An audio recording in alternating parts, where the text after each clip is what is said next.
The weapon business is the big business. You make the cash. I was a rich man when I was in that kind of business. Now I'm a poor man.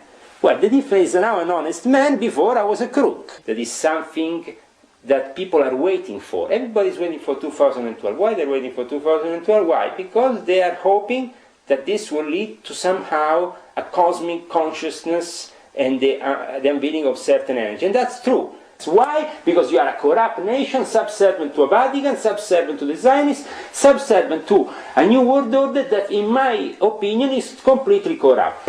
These elections, we support the Democrats, so Republicans are not on the list of support of the Illuminati. They can't make it. McCain can climb walls, can do whatever he wants, he's not going to become anything.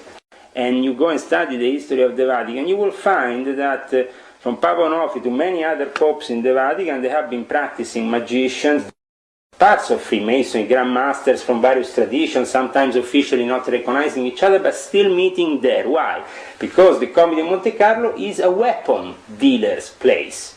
Because it's all about weapons. A conspiracy, if we want, to create Adolf Hitler and make sure that this being did what he did so they could then claim the Israel state. Everything in plan, so for the end of times the Jews have their land. If you knew in reality what these entities were, you would not even touch them, you would just drove the other way. A Jesuit contacted an Italian journalist in the UFO scene and spread a certain amount of disinformation, including the fact that the CIV was still the greatest intelligence in the Vatican. With what? With 100 people, a couple of Benedictine monks, a couple of nuns, and the Vatican includes millions of members worldwide. They all function as intelligence from the beginning of time. I want to know more about the entities. Now, who is spreading this? How they think? Zaccaria Sitchin met with Corrado Balducci. Who is Corrado Balducci? Corrado Balducci is not only the official spokesman for the UFO in the Vatican. You understand? This is just a front. Who is he? He's a demonologist. Anytime they accuse the American Indians, oh, these are pagans, what are they doing to us? So we have to do science, observe the stars. All rubbish. If it is to create a fraternal bond of death, like the order of death in the Skull and Bones, then a human sacrifice is required. What is magic? The magic is the calculation of the arts with peculiar calculations around the symbols to evoke certain entities and have from them, if you want, certain gratifications. The Vatican Library, and we have a lot of ancient artifacts, ancient books, very rare text that could revolutionize the thought of mankind. But as I said, because we will have to go to the next stage of existence in one way or another, the Vatican wants to adapt. So how they adapt? They adapted with Corrado Balducci and the whole alien revolution coming into the Vatican, Secretum Omega and a couple of UFOs, and everybody's happy. Because it's a tendency in humankind to have the worship for these entities that can give you terrestrial power. We were talking about Anunnaki, we were talking about Nephilim, but there is these entities come from other dimensions, other places in this universe. They can cross over into this dimension if we evoke them, if we call them. Bohemian Grove is Bohemian Grove is a different kind of initiation. There they like to dress up in even more fancy clothes, usually Republicans, a lot of whores, a lot of prostitution goes on during the nights of Bohemian Grove. A fake sacrifice ceremony or a real sacrifice? And most of the people in the mind control sectors of the intelligence units, the people who are taking control of the PSYOPs operations, they are occultists. Because occultism and black magic is the most ancient form of military tool known to mankind. At the end, there will be a war, and there will be dead people on the ground. Because the moment they want to microchip me, I'm going to take out a gun and shoot at them. Hi, I'm Carrie Cassidy from Project Camelot. We're here today with Leo Zagami, and we're going to be covering the Illuminati and their role on the world scene and exactly what their MO is, as well as their agenda. All right? So welcome, Leo, and thank you very much for bringing us into your house. We're very excited to be here with you today and be able to get a picture of the kinds of things that you've been part of in the past, and maybe your vision as to where things might be going in the future as well. My name is Leo Lion Zagami. I'm now 37, soon to be 38, born the 5th of March 1970, from an English-Scottish mother and a Sicilian father, both of aristocratic origin. One represents the Di Gregorio family of Sicily, which is an ancient aristocratic family connected to the Sacred Roman Empire, while instead my mother is a Lion family member of the Scottish Lion family, which is also the family of the Queen Mother of England, connected to the Queen. So basically I was born within an aristocratic background. For that reason it was possible for me from an early age to enter what is the world of the elite and what you know as the Illuminati, that are still existing today in various forms and different disguises and different names. But mainly they work for a pyramid of power that ends up in Jerusalem and Rome, and that represents both the Vatican and the Zionist establishment, together united to perform what they would like to be the New World Order, which is the result of their prophetic upbringing into this end-of-time scenario in which they see as a final result the kingdom of God. Now the kingdom of God perceived by the dark Illuminati, as I call them, because we have also Illuminati that are truly illuminated by God, and then we have the corrupt Illuminati, the evil forms of corruption that came into being. And at that point, to regain power, which they did, they unleashed a series of agents around all the secret societies of the time, and they also established and helped establish the Illuminati Order of Weishaupt, which saw within their members some very illustrious characters, like for example Napoleon, who was initiated himself by Cagliostro, Giuseppe Balsamo, when he was a young lieutenant coming from Corsica. And this changed the history of Europe, because the great influence of the Jesuits upon, for example, Napoleon made sure that there was a clear revenge against what was perceived to be the enemies of the Vatican themselves at that time, the Jesuits, a clear revenge towards their enemies inside the Vatican, and this might have been also the Knights of Malta, that in that period with Napoleon lose, for example, their island and their sovereignty on that island. Okay, can you give me a definition of the Freemasons and how the Freemasons differ from the Illuminati? The Freemasons come into being from a tradition which is both from the ancient craftsmen. They used to work within the churches, so the people who knew how to construct churches were the Masons. They transmitted this craft, and on top of that, the knowledge to build those churches was a sacred knowledge, and that knowledge was given to them by the Knights Templars, that were the ones who traveled far east and conquered the land of Jerusalem and made sure that for a long time the Vatican was in control of the Holy Land.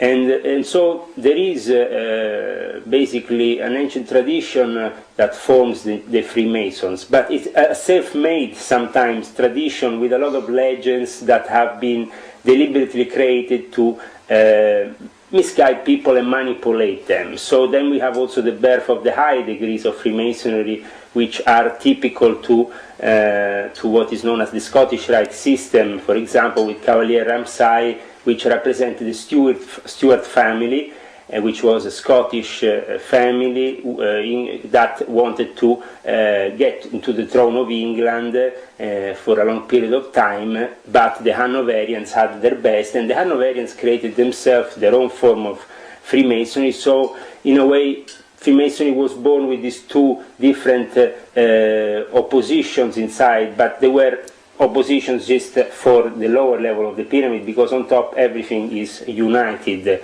Even the enemies. You're saying the Freemasons and the Illuminati were united at the top of the pyramid, even back then? Freemasons are themselves a creation of the Rosicrucians, okay? Now, where do the Rosicrucians come from? The Rosicrucian Enlightenment comes into being in the 1620s with a guy called Jan Valentin Andre. He spreads these Rosicrucian manifestos that are secretly put in various places where people can see that there is a secret order, a secret college of initiated beings that existed from before. So they claimed that they were already an old order back then. But who are really the Rosicrucians? Well, the birth of the Rosicrucian coincides with the Neoplatonics of Oxford, with what happened when Giordano Bruno, this important Dominican who was also put on the stake later on by the Vatican in the year 1600, the year of the Jubileum, because he was accused of being not only an heretic, but of having used his magic and his evocation power. Giordano Bruno was a guy of great intelligence, and he went around Europe at that time trying to oppose in a certain way what the Vatican was doing, manipulating temporal power instead of spiritual power. That's why Luther came around, and that's why the various schisms that were happening at that time. Scandinavia was breaking away, the Netherlands, England broke already away. They were all breaking away from the mother church in Rome. So there was definitely a lot of problems back then. Giordano Bruno went to visit Queen Elizabeth, became friends with John Dee. John Dee, this great magician, this great alchemist. He instructed him on the secrets that only Giordano Bruno knew about certain ancient practices from Babylonia, from Sumerian times. And after that, he traveled also to the court of other characters, the French king, the Spanish king. He met all the aristocrats of the time. But what happened after was that this was the cornerstone, this Neoplatonic society with John Dee, Giordano Bruno, the inspiration of Tommaso Campanella, the inspiration of Roger Bacon before St. Francis Bacon. This is the fundaments that really lead to the birth of Freemasonry. The problem is, after we have the evil Illuminati coming into the picture. So what was the Rosicrucian tradition up until the birth of the Royal Society gets scrapped off the map for terrestrial interest. So what they are trying to do in 1717 with the formation of the first Grand Lodge of Freemasonry at the Goose and the Gridiron pub in London, it's already something corrupt, because the Illuminati, the real Illuminati that preceded them, didn't want in any way to have any kind of deal with the church. While instead Freemasonry was born itself as a deal between the Catholics, the Protestants, and other people to meet up in a common ground, which was the lodge. Okay, but isn't the basic then we have spirit behind Freemasonry and behind the Illuminati to be a search for enlightenment? What I was saying is that, for example, until the birth of the Royal Society, Elias Ashmole probably was maybe one of the last truly genuine initiates. Then what happened after, but even Ashmole himself was corrupt and was working as a secret agent most of his time, not as a true enlightened being that is there to bring enlightenment. Most of this Freemasonic network started to be used for intelligence purposes, for purposes that were not the purposes probably of the people who originally founded true Freemasonry. And where is true Freemasonry being found? True Freemasonry is to be found in ancient times, at the time of Enoch, who is called the first master of Freemasonry. We talk about Abraham, we talk about the founding of the monotheistic religions, the coming of Moses, the coming of Jesus, and then the coming of Mohammed. All these are part of a series of illuminated masters and enlightened beings that want to bring illumination to this planet.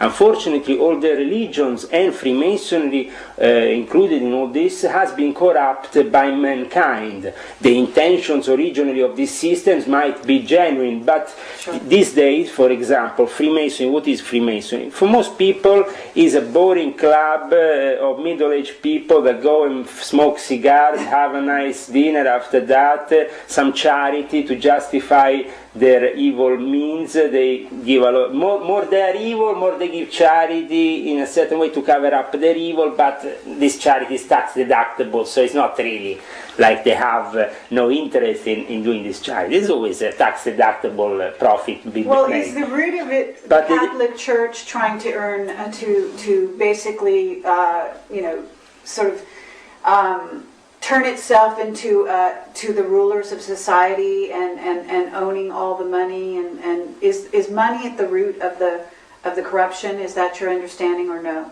Well, definitely my experience in Freemasonry, I was initiated on the 13th of April 1993 by Prince Aliata di Monreale in the Order of the Sword and the Eagle.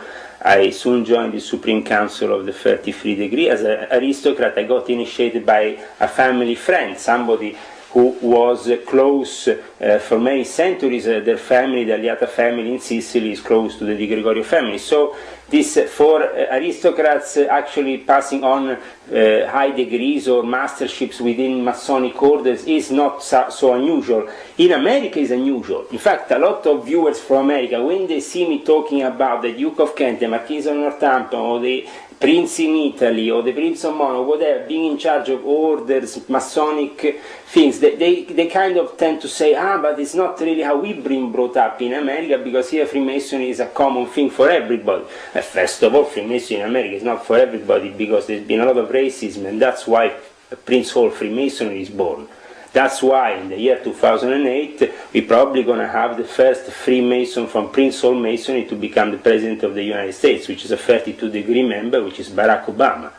So the thing is Prince Hall Freemasonry taking revenge upon the many injustices they have? Well, at the end of the day, Prince Hall Freemasonry is born to be recognized by the Grand Lodge of England. That's how Prince Hall, the founder, got recognized himself as the first black man to get this charter from England, being able to start this order only for black men, at the time only for black men.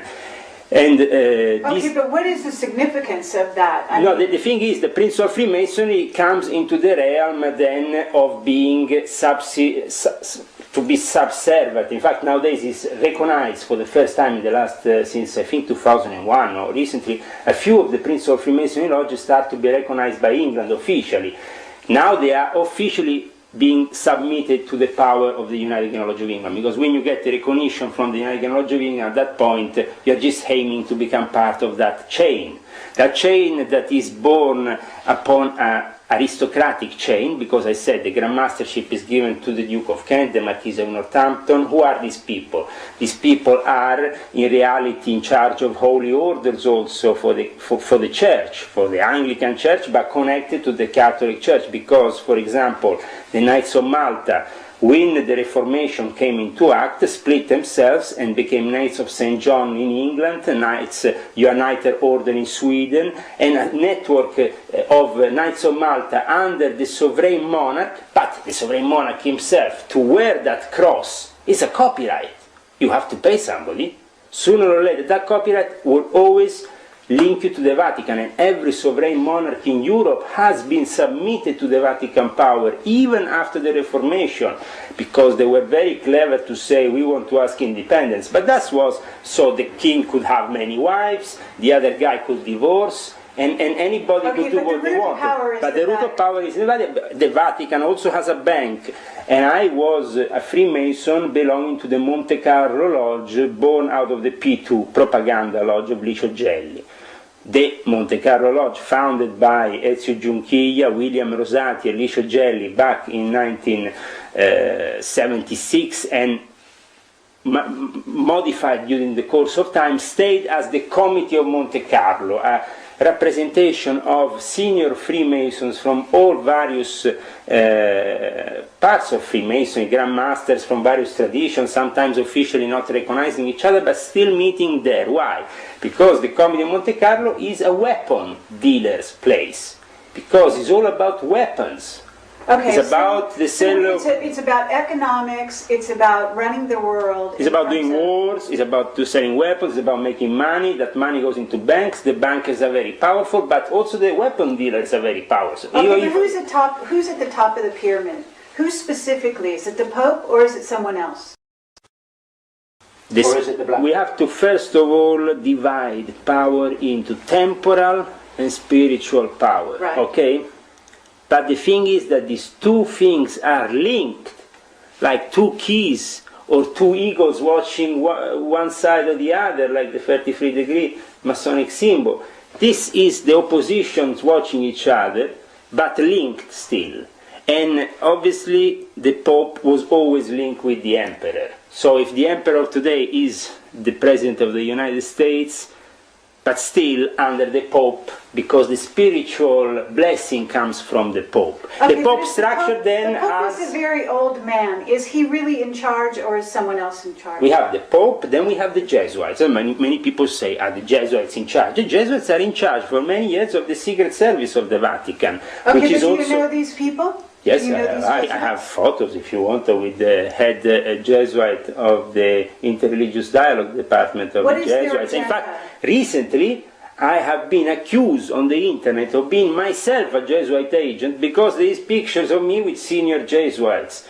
Now, the problem is why I have pictures with the senior Jesuits, because I was involved in interreligious dialogue, and up until even recently, last May, I participated to an interreligious dialogue meeting here in Oslo, where this senior Jesuit was present, which is Thomas Michel, and for people it's strange that enemies can meet up. Well, I was critic towards him, in front of him, but we still meet up. We don't have to go around with guns and shoot each other. There has to be a level of dialogue above all, even between the enemies. And this has happened always since the beginning of time. Now, if the opposition has only to be one guy, like Alex Jones shouting with a microphone in front of a building, well, that is a very stupid opposition for me, sorry.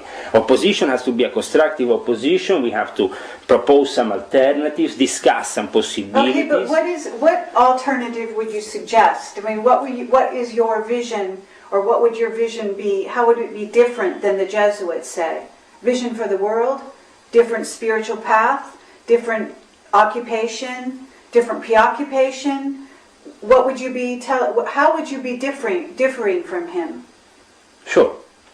Well, my intention is to reveal tonight, whenever you're going to see this video, a few things that might shock you.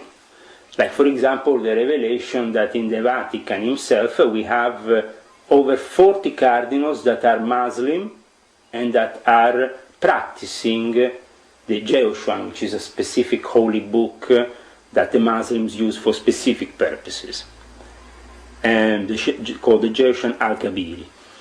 And this book is being left to the descendants of Muhammad for a specific purpose, also leading to the end of times. What is the purpose? To be able to control that evil, those evil forces that, for example, the majority, unfortunately, in the Vatican practices with the black masses, with the evocation of certain entities, with the use of these demons. Now, people must say, how is possible the Pope is evoking demons? Well, if you just do a little bit of brief history lessons and you go and study the history of the Vatican, you will find that from Papa Onofre to many other popes in the Vatican, they have been practicing magicians themselves, using evocations, publishing also material on these evocations, through who? The Jesuit order is in charge of the esoteric side of the Vatican. This has happened because the esoteric order is very important for the Vatican, as it includes all this secret information regarding the evocations and how they should be done. So, since the time of the Reformation, the Vatican didn't want the Protestant world to be left out of control. They said, okay, we might leave them independence, but in the meantime we have the Jesuits controlling them in any way possible, also through these links, like the secret societies, and then the Rosicrucians became corrupt and became themselves part of the Jesuit conspiracy in the 17th century. Are you familiar with the SIV?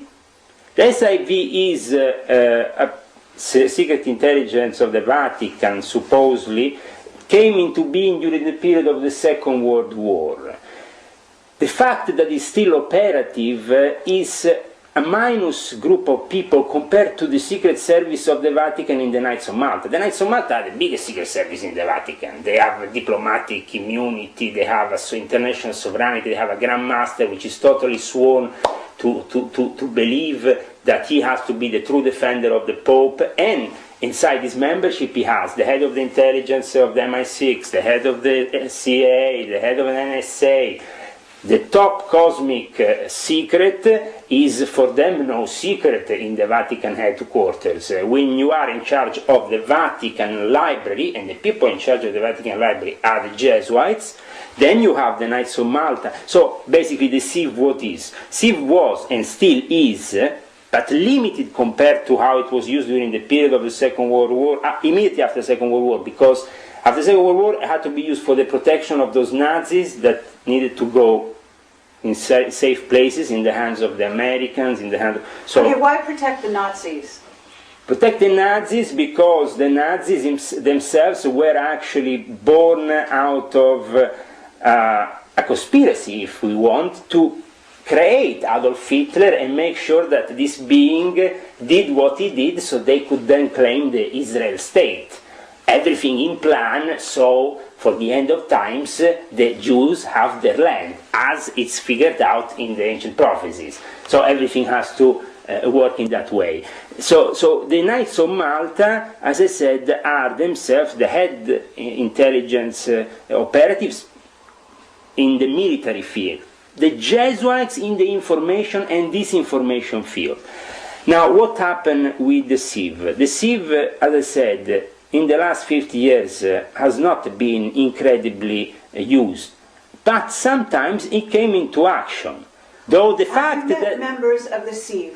I have met members of the intelligence of the Vatican. Okay, including the SIV. The SIV is itself something that has been used in emergency times. Okay, and I would like also to say that there is, unfortunately today, the disinformation coming from Jesuit headquarters. This information comes into being when Zaccaria Sitchin meets in the year 2000 in Bellaria with Corrado Balducci.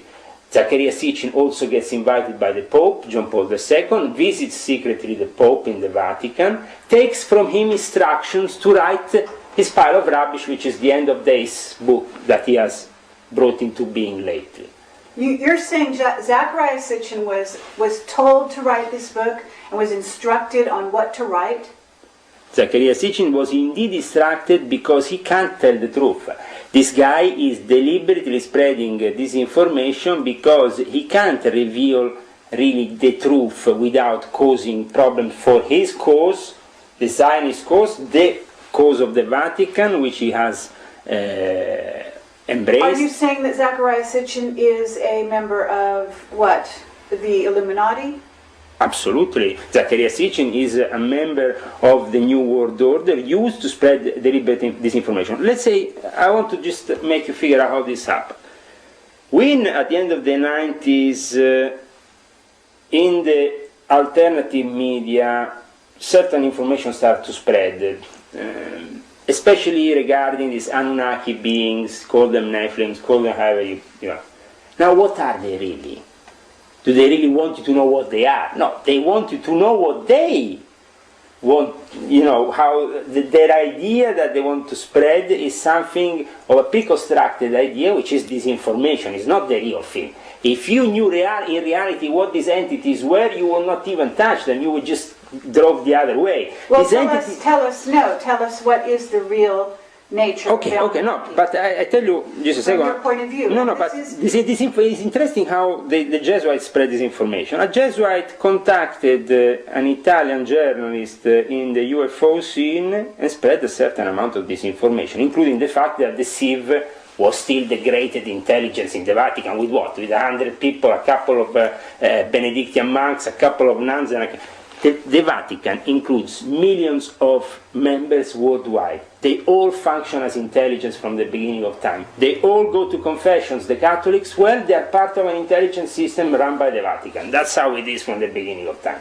So they definitely don't need only one apparatus that can control. Then, if you go and study the history of the SIV, you see there is a Jesuit based thing that is full of Jesuits. So, and then on top of that, who is running the astronomical laboratories for for the Vatican? The Jesuits. For example, in Mount Graham in Arizona, nobody asks what is happening. I can tell you what is. I can tell you also what they are doing. Well, tell me. So people. So this information goes through and then hits the appropriate sources, and they can say, okay, there is a Jesuit footage of Planet X. Another pile of the biggest pile of rubbish ever, could only come out of the minds of the Jesuits. Why? Because the Jesuits are very intelligent.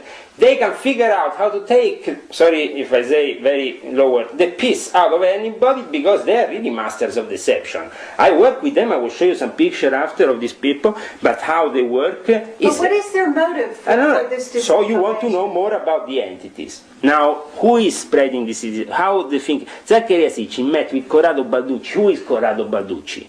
Corrado Balducci is not only the official spokesman for the UFO in the Vatican. You understand? This is just a front. Who is he? He's a demonologist. Okay. The biggest exorcist in the Vatican. Right. That should already make you think, okay, there is a connection here between the alien myth and the demonology. Mm-hmm. Now we found also that this connection is very much alive when most of the people who have spread the disinformation regarding the alien beings have been from the time of Aleister Crowley, his followers of Hubbard, or whatever. But the people that have been deliberately spreading this information. But to a certain extent, Hubbard knew the truth as well as Crowley, because they said themselves, I mean, it was Crowley who said, you call them gods, then we call them angels. In 50 years we will call them something else. He showed the image of the lamb, which was the first image resembling an alien being. This is genies. In Islam we call them genies. But by any other name, what are we talking about? We're talking about spirits. We're talking about a demon is nothing other than a spirit being, a being, who is perhaps not incorporated in the material world. No, it can incorporate. The thing is that there is a certain degree of misconception. Okay, let me tell you exactly what are these UFOs. UFO unidentified beings, okay, or objects that fly around. Either they are military stealth operations, which can't be disclosed, or either they are operations regarding the evocation of genies, coming from other dimensions. So, an interdimensional door is created, is opened up. Where can these interdimensional doors can be opened up? In certain spaces, certain places, certain holy ground from ancient times known to possess that's possibility. For example, a purpose. For example, in Iraq, for example. No, just go to Mount Graham and study a bit what the Jesuits are doing up there. There is a war between the American natives, Indians, and the Jesuits, since the Jesuits have tried to build this observatory. And why is that? Because the Indians have used that mountain as holy ground for thousands of years, and there is a specific entity living on top of that mountain, but on another dimension. When he wants, he can be called upon this dimension and evoked. Mm-hmm. The Jesuits, what they want to do. In the meantime, they accuse the American Indians, oh, these are pagans, what are they doing to us? So we have to do science, observe the stars. Oh, rubbish. What they're doing, they are, yes, observing the stars and the planets. Why? Because you always have to reflect above, below, whatever, this rule of the Esmeralda tablets of Hermes. I don't need to go on with what is the main rule of the Freemasons, also to reflect below what is above.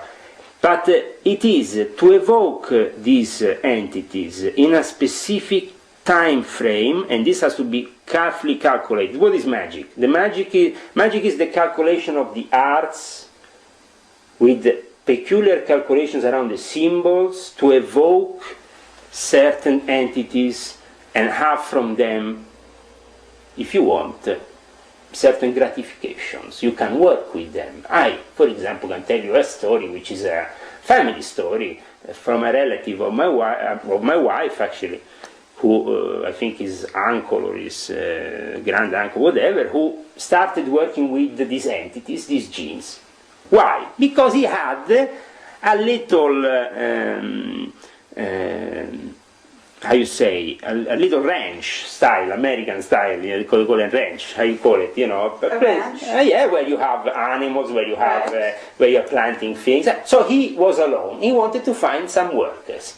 This guy was very clever because he knew certain secret codes within the Quran that shouldn't be used. He knew how to use them. He knew that reciting certain prayers in a continuous motion, he will evoke certain presences, and eventually he got to make a deal with them, and they were working for him at night in the fields, doing all the field work, and a lot of Americans say, wow, I would love to have that going on in my place, you know. I could have a couple of these genies coming to work for me. But that means subjecting yourself to those entities. That guy had to sell his soul. More than that, he would be enslaved by those forces for the rest of his life.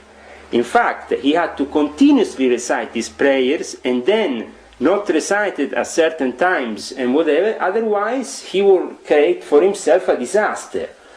And so, okay, well then let's talk about you, for example. And these entities also do the same thing as what Americans call abduction. I found reports in Middle Eastern villages, many Middle Eastern villages, of abductions. But how they're not going to go to an American researcher and say, I saw the UFO. You're not going to find anything. Instead, these entities have appeared, have manifest, not only have took people on inside their dimension, in their own in their own kingdom. They have basically kidnapped people, sometimes beaten them up, and then thrown them back into this dimension. And this happened many times.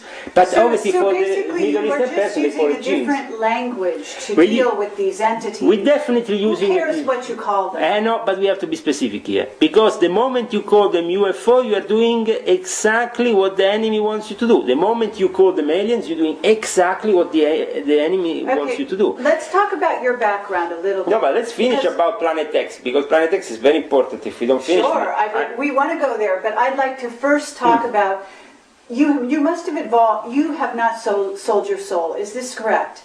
At a certain time I sold my soul. I hope that God will grant me that I will be forgiven for what I did, and I will be able because to... you did evocation, you must do this as do you consider yourself a master at this point? You're 33-degree Mason. 33 degrees, an honorary title which I didn't give much importance. The 90 and 95 of the Memphis and Mizraim, which is an Illuminati rite of the Freemasons, which is itself a specific Egyptian rite, I give a bit more importance, because there is a lot more esoteric, evocational knowledge to... Sure, and you must have meditated and prepared yourself and have the ability to do certain kinds of magic yourself, right? But I was prepared for, since I was a kid, to enter a reality which was very different probably from the mainstream reality. My grandmother, English grandmother, was called Felicity Mason, well known in the scene as Aim Cumming for having written a book called The Love Habit. She was a very high degree member of the Illuminati. She gave me the first book of Aleister Crowley as a gift when I was 11 years old. It was the Book of Thoth.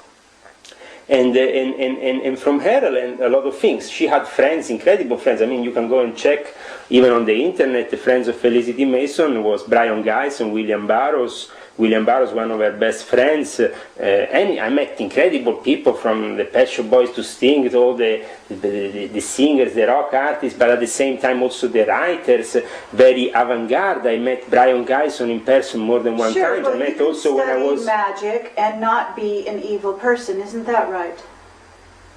No, that's the thing. Unfortunately, I discovered after many years, and I have to say, this is the final result of my studies, that if you want to stay within the magic realm of respect for God and everything, I mean, magic exists. You can stay in its magic realm, but you don't have to move anything and become an active part of it, because that's dangerous. It's forbidden to do any magic in my new religion, which is Islam, what I've embraced. It's forbidden because it's too dangerous. So I will also advise people that are entering the New Age kind of scenario where you have a lot of this spiritual practice that are somehow misleading, and most of them also manipulated by the usual Jesuits, like the hexagram. Now, the whole thing brought by Gurdjieff, but go and study who is dealing now with this system and who has been behind this system now. And you will see the usual Jesuit, the fact that the Jesuits are even present in the New Age movement is not acknowledged by the New Agers, but they should wake up. If this information from the alien department, the planet text, or whatever other spiritual practice is coming filtered from them, it's because there is a reason. They don't want you to perceive the real matter, the real reality. Which what is the real reality then? The real reality is that we are definitely in a constant fight between angels and demons, between the devil, Iblis, who represents the dark side, and God. Now, if we accept that everything in nature or around us is itself part of God, and a representation of God. We are all emanation of God, or emanations of God. You are one emanation of God in this moment, he is another emanation of God in this moment. I'm, alhamdulillah, another emanation of God. Probably not the best, but at least I try. We all manifest, you see, God has 1,001 names, many different ways of being. Good and evil as well is our good and evil, absolutely, because Iblis itself, the devil, yes, but the darkest side of God created itself by God. So obviously there is no creation, neither in the dark or the white side, that is not part of God, because God is the input, the starting input to this whole universal consciousness and also universal reality in the material plane. It was by an act of grace of God that we are here today in this little minimal infinitesimal planet in a lost solar system, that we are here today talking like this. Why? But we have also our own history. We are reflections of God in many ways, and we have been granted the possibility of choosing where to go. We want to go towards God, or we want to go towards the darkness. So tell me, your moment of realization in which you departed from being a member of the Illuminati, what happened to you? What made you change your mind? See, it was in a very specific period of time in my life. I was actually, my wife was pregnant, waiting for my kid. That was after born is a Krumi, alhamdulillah, very good. And he was born on the 7th of July 2006, and a very specific day, very symbolic also for me, because a year prior to that I was in London just a week before what happened on the 7th of July, and I have to tell you that definitely the whole of London was flooding with psyops, and they were working all kinds of manipulation to pull off what they pulled off that year, which was the terrorist attack in a tube station, an underground station, just one block away from where I used to live. I used to live in Liston Street, just down the road from Edge Road. So basically, I could have been myself there. I could have been, if I was actually just a few more days in London. But what I realized was that through a series of acts of grace, God has given me the possibility of still being here. In the year 2003, I started to clash with the Illuminati, especially the American side of the Illuminati, which was made up of a series of occultists, all very presumptuous, with various secret societies, all manipulated by the CIA in one way or the other, but still loyal to the New World Order plan in any way. How did you disagree with them? I disagree with them. Initially, I tried to find the possibility of a meeting. We wanted to celebrate the 1904 anniversary. What's that? The revelation that Alice Crowley made in 1904 was the revelation of Ivas, the messenger of Paracrato, or the messenger of basic Horus, this god from ancient Egypt. That Horus. Yes, Horus. He delivered the book that the Illuminati took somehow seriously, which was this book of the law, which is the biggest pile of rubbish in the world, but also is a very dangerous book. It's the heretic book that I would definitely, I don't see many books being so heretic, but if there is one that definitely has all the blasphemies, is the Book of the Law of Aleister Crowley. Okay, but also all the contrast, because this book says on one, a beautiful word, like love is the law, love under will, or each man and each woman is a star. Beautiful words, incredible. But then you have, on another phrase, terrible things. The law of the strong should prevail, Mary should be torn on the cross, Muhammad should be... Sorry, peace and blessings be upon him. Sorry for what I'm saying, because really what is on this book, the Book of the Law, is everything and the contrary of everything, which represents really the Luciferian character of Aleister Crowley. And the fact that he found many adepts for what was to come in the years after him. You see, Aleister Crowley managed to plant his seeds very carefully into America, in California, with the Parsons Lodge, which Hubbard became a member then after he founded Scientology, but he managed to plant his seeds very well, also in Canada, and through these seeds, a revolution came into being. That became after the New Age revolution, because 10 years after the death of Aleister Crowley, William Burroughs and others were practicing at the Beat Hotel his rituals. And then years after that, we have the 1960s revolution, which is a whole hymn towards Aleister Crowley's work. If we want, on many sides, it's been manipulated the 60s, and I must say, very sadly, we have to understand that this manipulation went, especially for the people who were more innocent, who became victims of these gurus coming from India, that were deliberately spread into the West with fake and false, showing a little bit of their techniques that obviously the Western man, because the Western man is now so distant from the spiritual reality and the possibility that the spiritual also becomes the material, so these two realities are connected. That's why before you ask me who is more powerful, the Pope or the presidents, well, the thing is, does the president die, the president of the US, or not? Yes, he dies. One day he will die. He can't be immortal, okay? So he has to meet death. Well, for him to meet death without the approval of the Pope is to be basically scrapped off the map, because they themselves are relying on those blessings and that network to bring their power to their successors, to the people after them, and to the people after and after. So you're saying one hand of this washes the other, but to get back to your own realization and your own change. Yes, it was... You went against mainly the Illuminati. Yeah, at the beginning, as I said... How did you differ? At the beginning, what happened was this.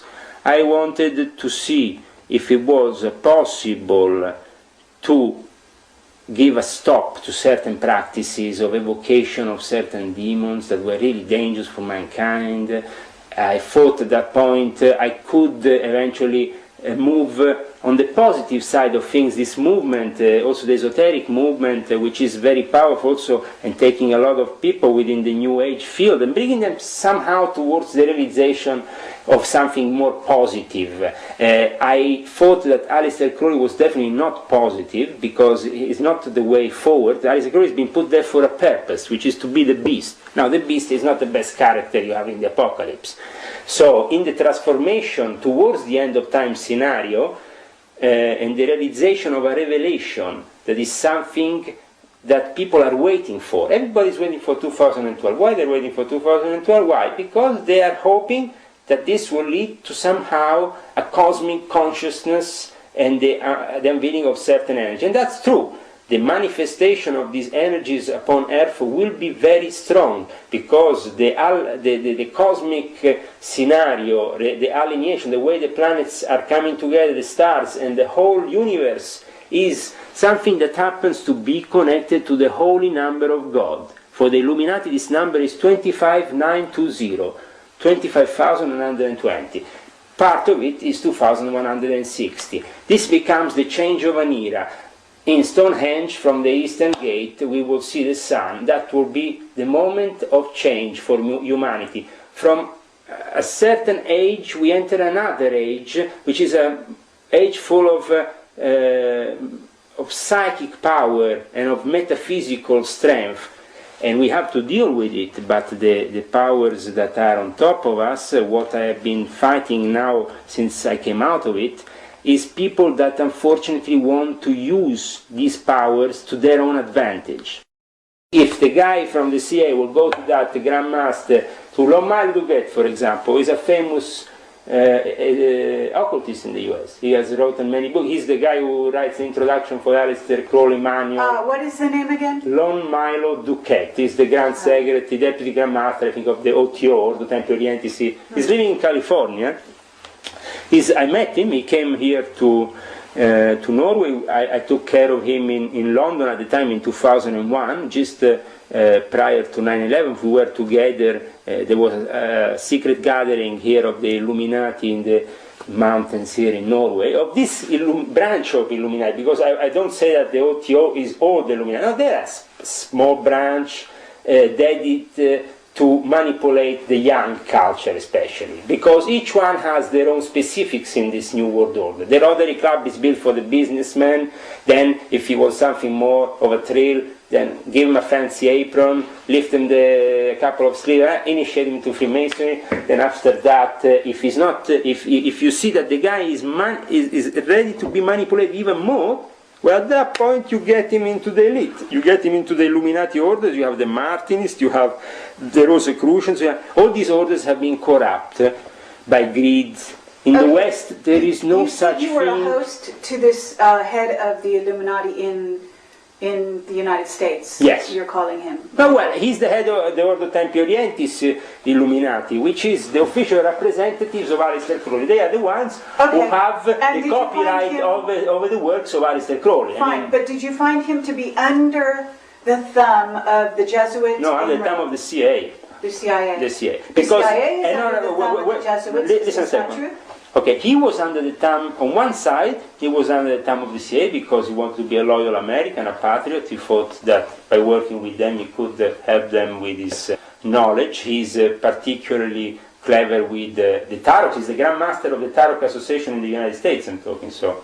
And he, at the same time, is also clever with the Enochian tablets, and so in the use of that. And he has written many books. And you consider him to be a master? He's definitely a master of the esoteric, but he is, for example, somebody who is used, like I said, from the CIA, but also from the Jesuits on the other side. Now, he himself thought that he was opposing somehow the Jesuits or the Knights of Malta, or even the Skull and Bones, because he was initiated at a level that he didn't have the knowledge of the level on top of him. But the people on top of him, like for example William Breeze, who is the head of the OTO in America, linked to Alberto Moscato, who himself was working for the Vatican, for Corrado Balducci, for the Jesuits, and for the usual thing. When, for example, this Corrado Balducci was mentioned to me the first time, it was, I think, maybe spring of the year 2000, that he was mentioned in connection with from Alberto Moscato, that said, this is my dear friend in the Vatican, I have, I'm working with him, and he himself, Alberto Moscato, that died in mysterious circumstances. He was the head of the Italian OTO. He died in mysterious circumstances just a year and a half ago. A year and a half. Do you know why was he killed? 2 years ago he was killed. In your opinion? Well, I know why he was killed. You do? And why? The thing was, it's a little bit my fault. Okay. Because when my superior in America, which is George Ugo Balestrieri, Comandante George Ugo Balestrieri, who is the director of the Rotary Club in New York, who is also a P2 member. Now, people on these Masonic info websites in America have accused me of being a fake, but then I have proven them over and over again with official documentation, which is always in my hands. Yes. I remember to all those people out there that I was involved with these people, and that George Ugo Balestrieri is also an illegal weapons dealer, a guy in charge of the defensive strategies for terrorism. He's the guy who, after 9/11, has made a lot of business selling security equipment to the American airports. And this was your head. This was my head for the project, which was not, because we each have a superior, you understand, Yes. appointed by another superior. Now, my official head was actually my mentor, and the Pitu was Ezio Giunchiglia, the head of the Monte Carlo Lodge. But he presented me to Giorgio Ugo Balestrieri because he wanted me to have also an international approach and also have the possibility to build up in the international division of the Rotary Club, which is based in New York, which Giorgio Ugo Are these arms dealers then? Yeah. The Rotary Club? No, the thing is, the Rotary Club, there is a lot of good people. Okay. They don't know, but they should investigate. Now, I would invite all the people who are there to just go on the internet, punch in Giorgio Ugo Balestrieri. See, he was officially involved in the P2 by the list that was taken by the police in 1981. So the name is on the list. There is no or buts or this or that. The guy would have been arrested if he still had an Italian passport. He has been given an American passport, and he has also been given the possibility to be the director of your Rotary Club, Americans. Why? Because you are a corrupt nation, subservient to a Vatican, subservient to the Zionists, subservient to a new world order that, in my opinion, is completely corrupt. Now, to accuse me that I will not be eligible to join the Rotary Club, because that's the accusation the Freemasons have made to me. Oh, Leo, how's possible that, well, you know, you could have never joined the Rotary in any case. Well, if I'm not eligible, and I'm not an assassin, I'm not a murderer, in any case, I never did this too. No, but Giorgio Ugo Balestrieri, who is being convicted officially and also of being a weapon dealer in the Livorno port of Italy, during one of the darkest periods of the Italian... Okay, this Balestrieri, is that how you say his name? Giorgio Ugo Balestrieri. Okay, he is the head of the Rotary Club. Of now, New York? Right Yes, now. right now. And he used to be sort of your superior. Yes, in a way. until I left the And you say Illuminati. he's an arms dealer, or was? Yes, sure, still And is. he is... Is one of his if he went to many... Italy, he would be arrested. No. If he went in Italy at that time with the Italian passport, but the Americans Right. gave him immediately an American passport. He's untouchable now. Now He's he's American untouchable. passport. I see. You can touch him. He's not anymore an Italian Tell me citizen. something. He's Illuminati. Yes. Is he also a part of Majestic 12? Do you know who these people are? No, I never, in my personal experience, Majestic has been always an organization mentioned mostly by conspiracy theories without foundation. I never found any realistic existence of this Majestic 12 or this Majestic organization. Committee of the Majority, you do not know these people. If you talk to me about the CFR, the Trilateral Pact, these are realistic things that exist, they build, they are tangible, you can touch them. The Illuminati, they exist. I was into an organization which I can show you the documents, and that was the Universal Humanity of Monte Carlo, the Monte Carlo Lodge. Okay, but what about... I mean, these are things I have experienced I understand, personally. but what about James Jesus Angleton? Because he was... Sure, he was a Knight of Malta. A Knight of Malta. Okay? So, Okay, fine. now, we want to say where the Knights of Malta meet up, because now, recently, people have asked me, do they really meet up in Via Condotti for their decisions, or this is another place? Well, I said to Knight of Malta, who emailed me recently, a few things about his own order, and he was shocked. And at the end he said, oh, I didn't know you knew so much, and I have to apologize for my first approach. This guy would call Brian Watley from the Knights of Malta in Ireland. And when I told to him that the real meeting place of the Grand Magistracy is on the Aventine Hill, and in fact that's where they had the funeral and the last, and where they showed the body of their Grand Master just a couple of days ago, guys, because the Grand Master of the Knights of Malta, Andrew Berti, died last week. It's something that is happening in the Vatican in the last year or so. First of all, we had the changing of Cardinal Ruini with Cardinal Bagnasco, with now Cardinal Bagnasco, that was basically Bishop Bagnasco before, for the conference, Episcopal Conference in Italy. Then in January we had the elections of the new Jesuit Superior General, which is Adolf Nicolas, so somebody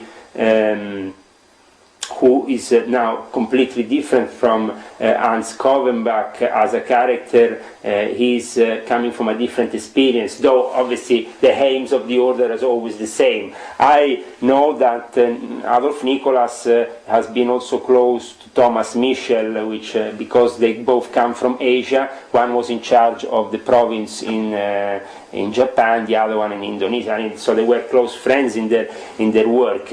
So what I heard last year before the elections was that definitely the father Hans Kovenbach was too old for carrying on his job properly, so somebody knew how to be called in. I think that they are renewing the blood. They are trying to bring fresh, young arms to the whole system. First, they renovate the Jesuits.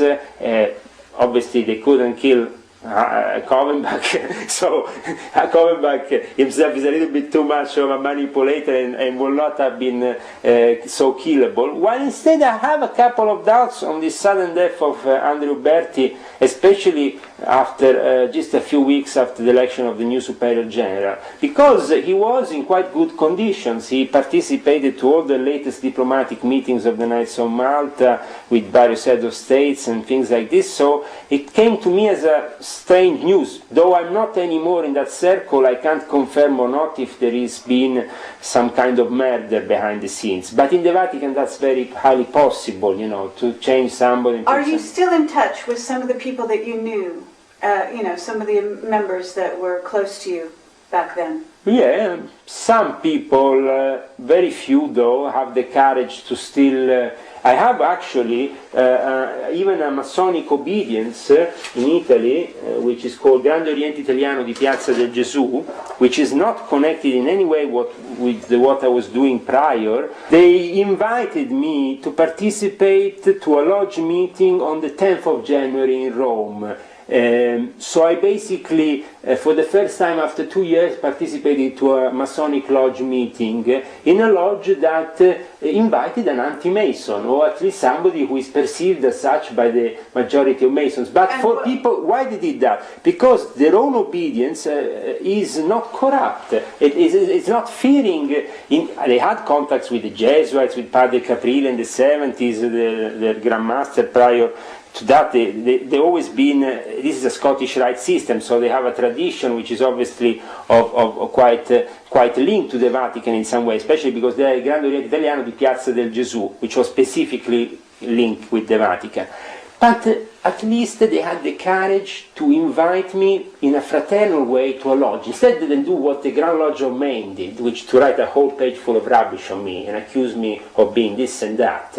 Okay, but they invited you. What purpose would you have in going? What I went. I can show you the pictures later. But I understand. But what did you hope to accomplish? What I do is to talk openly about what is, for example, the Jesuit influence upon the Scottish Rite, which is an historical influence, which this goes back 3 centuries, so it's interesting under also an historical point of view to discuss with them the influence of the Vatican upon certain branches of Freemasonry, to open their minds against what is the New World Order, trying to discuss and find if there is a way of dialogue. Now, for example, there was in this lodge, the Garibaldi Lodge, some very interesting people, also some intelligence members from the Italian intelligence. But we gathered together, we had a great laugh, a great dinner after, where we talked about Le Brigidine, the order. And they're not necessarily all corrupt. Isn't this right? I mean, some of them must be genuine. What I did is this. Instead of participating to a Rite meeting, Rite, what is the Rite? The Rite is every meeting from the 4th degree onwards to the 33. That is the Rite. Then you have the Order, which is the first 3 degree. In reality, a Freemason can't be more than a Master Mason. The higher degree is the 3rd. And for me, keeping it simple and down to those 3 degrees, actually it's still possible for me to go in a lodge and not practice anything that I can recall as satanic. Okay, you have the death and rebirth myth of Hiram Abiff, but that is like Osiris, is a kind of death rebirth myth that goes on from ancient times. So the Mason is made to believe is Hiram Abiff, is killed, is then resurrected by the Masons there, is given the various grips, the various signs to recognize himself with other Masons worldwide. But when you enter then the Rite, for me the Scottish Rite is corrupt. I say that. Why? Because part of the degrees have been created by the Jesuits. The York Rite is corrupt. Why? Because part of the degrees have been created by the Zionists, other parts of the degrees have been created by corrupt people close to the Catholic, but also close to the Anglican Church for various reasons. And so at the end, universal Freemason is not really universal.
Some people say the Illuminati don't exist. Well, I mean, this is an official document from the Raoul Makis Lodge, and leaves no doubt that the Illuminati not only exist, but they practice what is known as the primitive rite of Memphis and Mizraim, which is the Egyptian rite.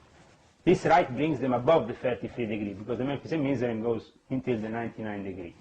And it's basically the peculiarity of this rite that for me made it a difficulty to stay in the Illuminati, because this rite, on the contrary of the others that, okay, are corrupted politically, they have a political, but this one is completely diabolic in its own internal belief system, and leads many of its members to become involved in Satanism.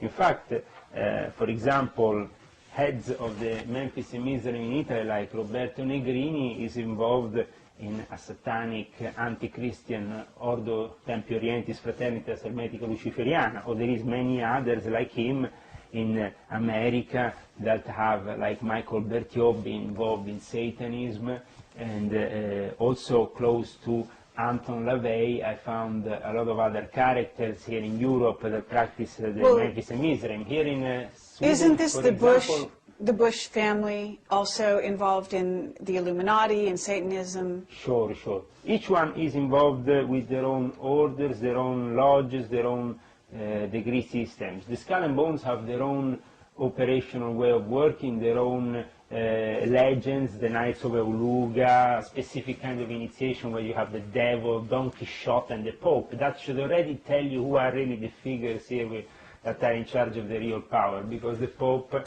is sitting on the center, and even if George Bush likes to dress up as Pope when he's down at the Skull and Bones, he's not the Pope. So, and he's not the devil.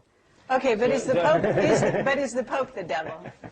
No, Yeah, these trouble. are different characters that actually are enacted during the initiation of the Skull and Bones. Right, and also at Bohemian Grove as well. Bohemian Grove right? is a different kind of initiation. There they like to dress up in even more fancy clothes, usually Republicans, a lot of whores.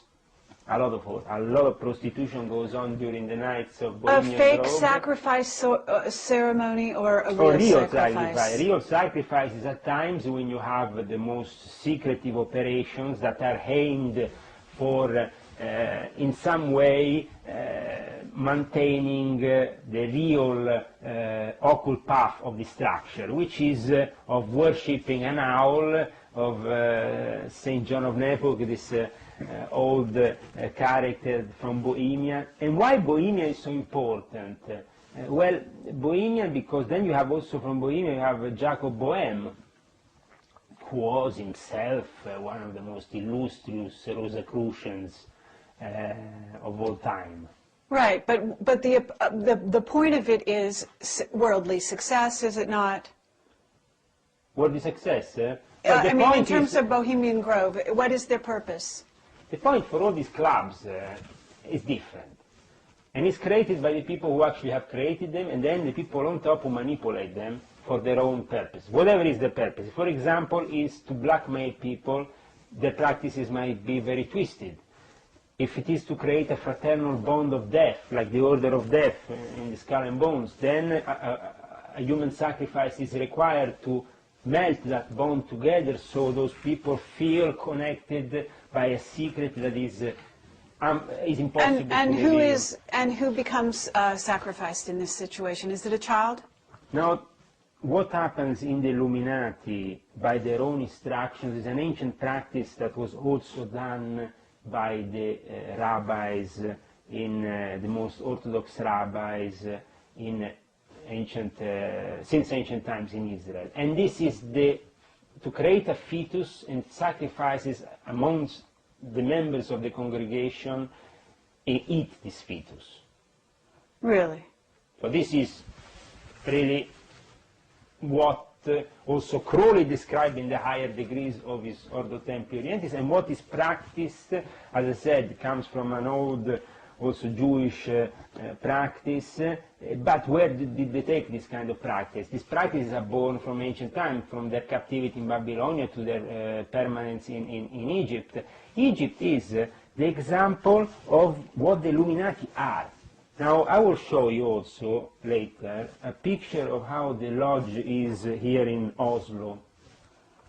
We went there. You went? Yes. Okay, but inside. I have a picture No, of we the had. temple Okay, inside. very good. Yes, we were not allowed inside. What I can tell you about the temple inside is they are called a Christian Masonic order. Okay, there are only Christians in.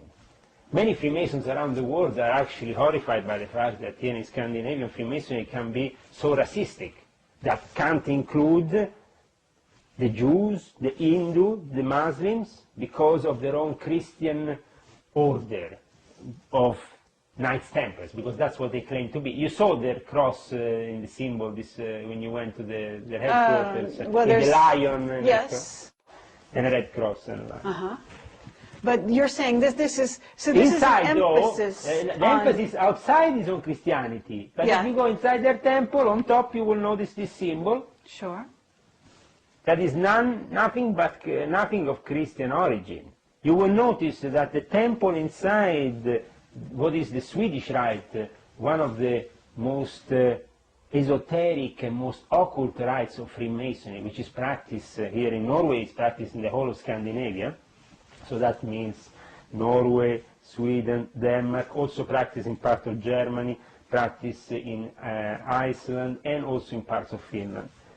This specific rite, the Swedish rite, horrified me by their hypocrisy, because on one side they portray themselves as good Christians to the community, on the other side they are practicing pagan beliefs, which are completely incompatible with the belief in one God. That's why Muhammad, peace and blessings be upon him, came, because the Christians were already worshipping gods. They left the true path of Jesus already 7 centuries after Jesus came. The Christians were already worshipping other things, including them with Christianity, having a wrong perception of Christianity. The same with the Jews. They started to worship something different when Moses went just up the mountain. But why? Because it's a tendency in humankind to have the worship for these entities that can give you terrestrial power. We were talking about Anunnaki, we were talking about Nephilim, but there is these entities come from other dimensions, other places in this universe. They can cross over into this dimension if we evoke them, if we call them. And also the weak, the ill, the sick of mind, as described by Eliphas Levi in the book of Transcendental Magic, they can become easily possessed by these demons and become their zombies in a way. That's why also we have the zombie character, which is created in voodoo. They give him a very strong poison that completely burns the brain of the character and makes him possessed by this entity. Well, this is also mind control, is it not? It's mind control. But that's why you will find that most of the people in the mind control sectors of the intelligence units, the people who are taking control of the PSYOPs operations, they are occultists. Because Sure. occultism and black magic is the most ancient form of military tool known to mankind from the ancient times. So this is, yes, to manipulate.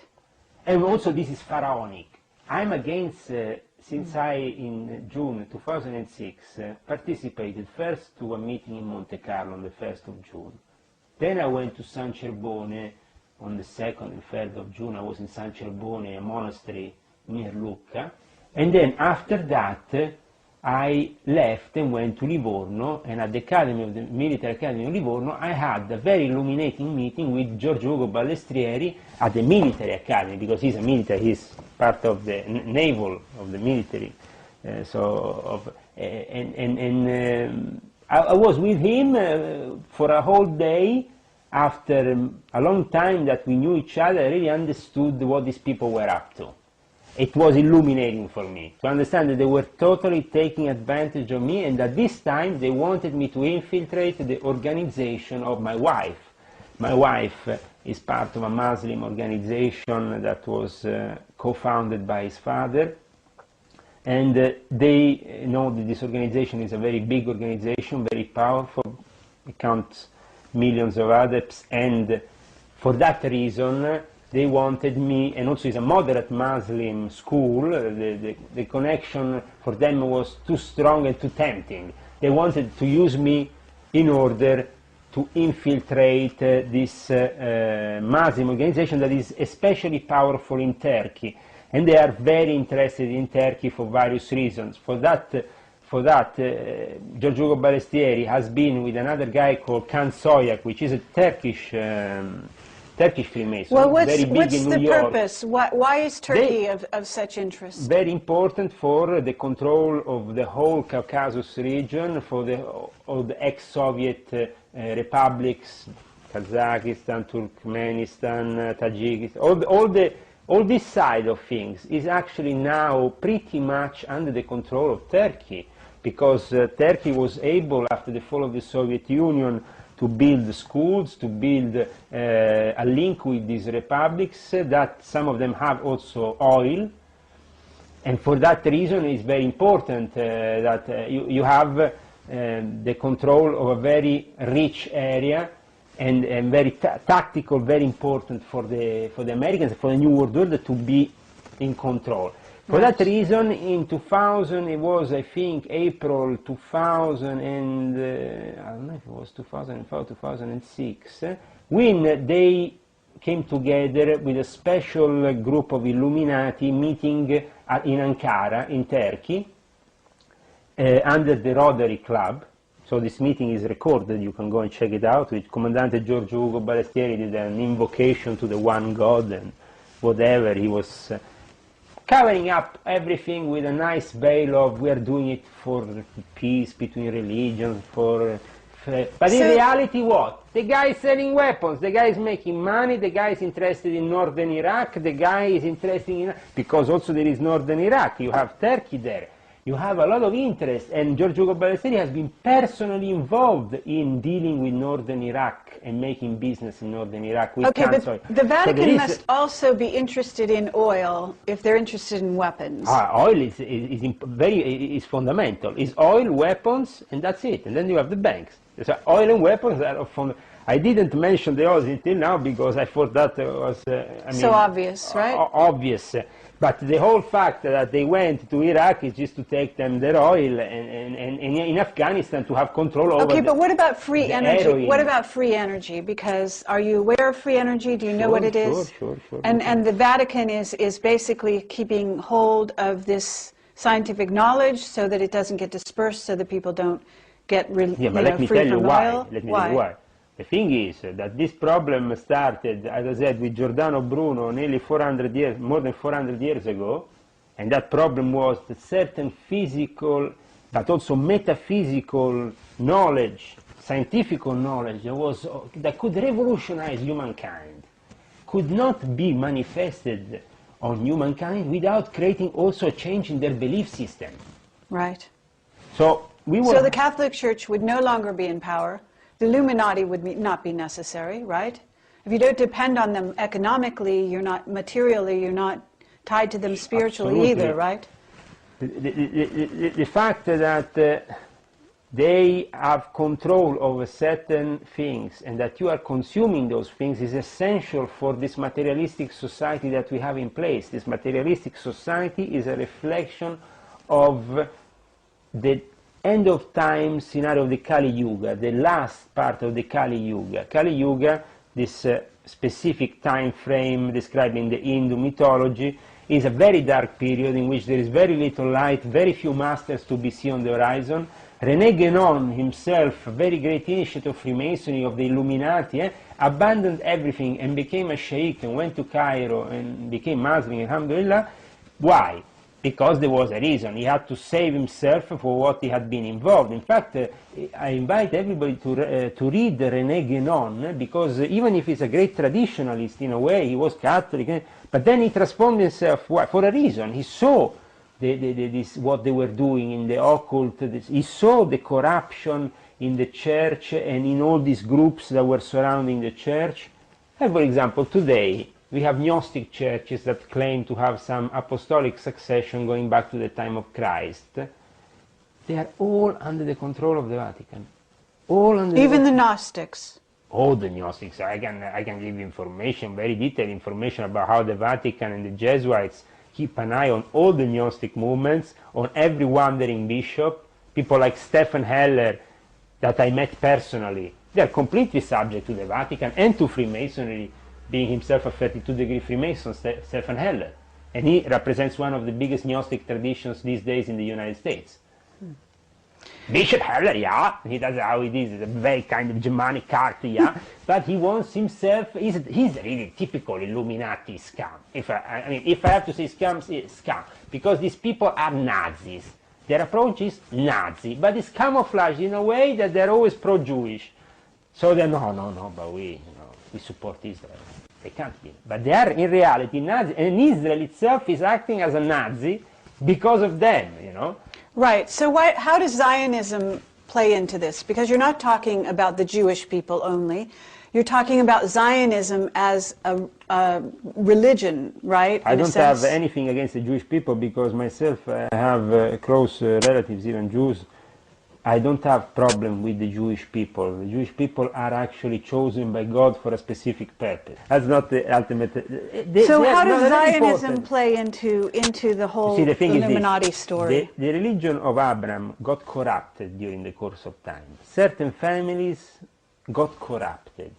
And they also mingled with the Vatican for 2,000 years in Rome. They have been the most ancient Jewish community in Rome. In this picture, we're talking about the Jews, their great influence, their great power, and they really have great power. Even in the oligarch movement in Russia, they're very powerful. In this picture, we have here Senator Sergei Gurdjieff, famous Russian billionaire, senator, close friend of Vladimir Putin, and one of also my close friends for a time, because he was the representative of the Illuminati, of the Gruppo Diur in Moscow, and one of the senior intelligence operatives at all levels regarding the research of the Holy Grail and all that matters for the Russian government. He gave me a gift, which after I would like to show you, which is a mask brought from Tibet. Illuminati gift, because Illuminati likes to give this kind of gift. Ancient artifacts, this kind of stuff. And this peculiar artifact was very interesting because it was given by the 13th Dalai Lama as a gift to Nikolai II, the Tsar of Russia, because their intentions was to subject Nikolai II to the Illuminati control of Tibet. because the Tibetans, the Tibetan monks, are the Illuminati of the East, and they are seen as the Illuminati of the East. This mask was given to me as a gift by Senator Sergei Gordiev, which I showed you before in the picture earlier on. Yes. Senator of the Russian Federation and famous Russian billionaire. Right. And kind of Indiana Jones of the situation. He likes to go and find this kind of thing. But actually this was given, if I don't get it wrong, to his uncle, who was at the time mediating for the conversion of Nikolai II to the 13th Dalai Lama. Unfortunately, that didn't happen. We all know how things went then in Russia. But we managed to preserve this famous artifact, and to bring it out of Russia in 2002 was quite an adventure, I tell you. Thanks God. It's very powerful. It's very powerful. One motivation, I asked Sergei, why are you giving me such a gift? I mean, it's a quite incredible gift of historical value. Obviously for him, maybe, but it was very important. I think that the Russians really want to get rid of it. Because apparently it has, is connected to a very powerful entity, that it transports it with it, and it has the power of emanating it. And the Russians basically want to get it out of the borders. I see. So did you purge it, you know? So, well, I myself obviously have to be very careful with it and with the use of it, but definitely it's under my close surveillance, and I have it, so that's it, you know, I'm going to keep it. Okay. It's a very peculiar mask, very peculiar. The 14th Dalai Lama, the present Dalai Lama, used it when he has his own divinator who went into trance with this mask before the Chinese arrived and warned them to go away. So in a way saved the life of the Dalai Lama. But this tradition, as we were saying, is part of the Bon tradition, is the shamanic tradition of Tibet, which is more ancient than the Buddhist tradition. But it's said to be dominated by the Buddhists and by the red caps of Tibet. In the middle we have a Jew, Lazarus. Lazarus is, his wife is the head of basically the customs in Russia, so you can't get in Russia without the wife of, she's the head of all customs operating especially in Moscow, and he himself, an oligarch, working for the oligarchs, is of Georgian origin, but he's a Jew, and he explained me how the Jews literally transformed themselves into the aristocracy of the communist establishment and managed to survive also the persecution of Stalin if they simply worked with the establishment in a certain way. Nowadays they're very strong.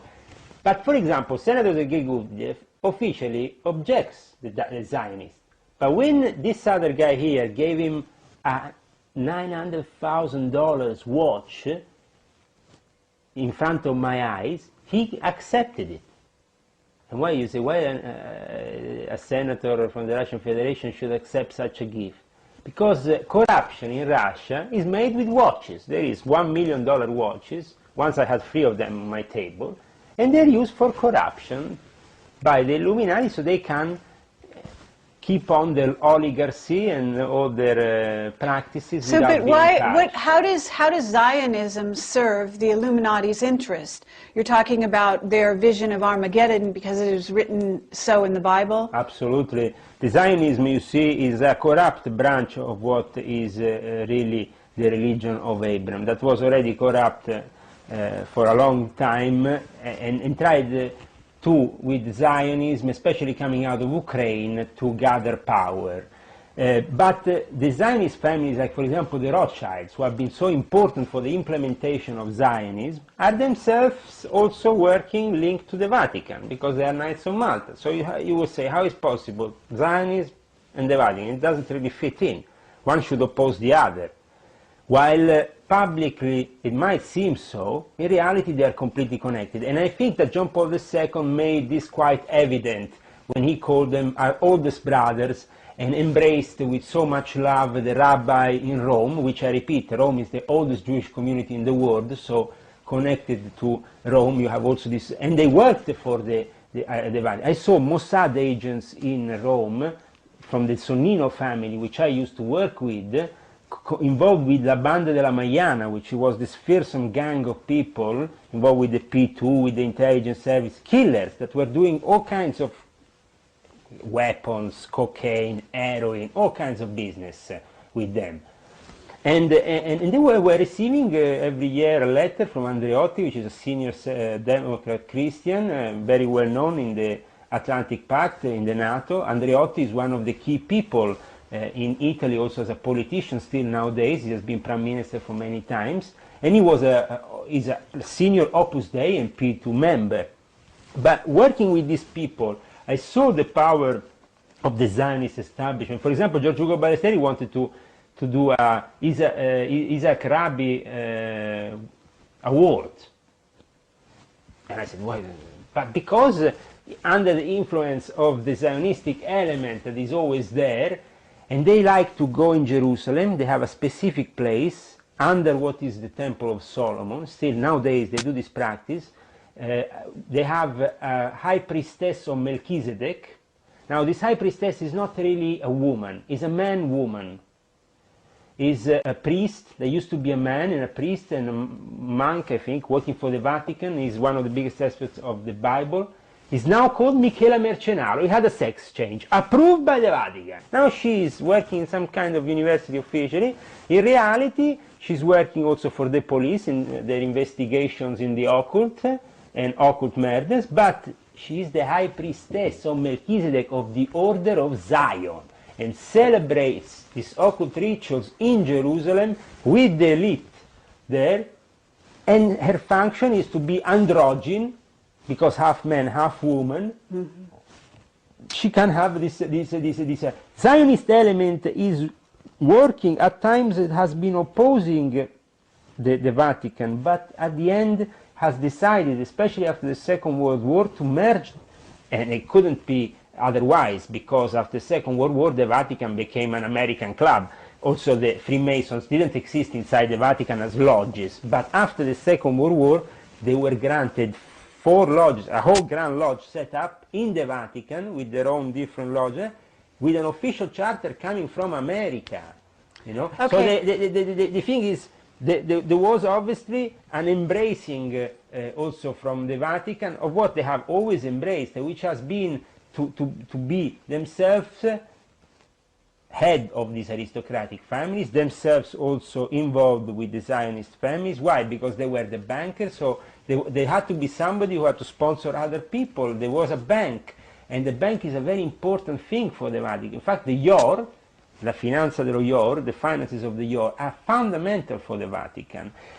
And we go back to the disinformation of before, Segretum Omega. Why it's so important that people have to realize that the Vatican is hiding something, but what is actually the Vatican hiding?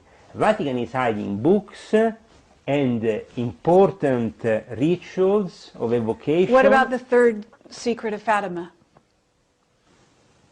Is the Vatican hiding this or no? The thing is this: the Vatican constructs miracles for their own purpose, to establish a place where people go, spend money on hideous things like Little Cross, make cash, a couple of holy waters, then so you have Lourdes, Fatima, then you have Padre Pio now. So in other words, it's just a show to make money. There is no secret? No, there's no real secret? No, there is secret that at times these people have been in contact with entities, okay? Or they have opened an interdimensional door with an entity that has come through and has revealed them certain secrets. For them, certain things, certain prophecies are very important, because at times, and that's why the Jesuits are in Mount Graham also with their astronomical observatory, they have to calculate exactly, because they want to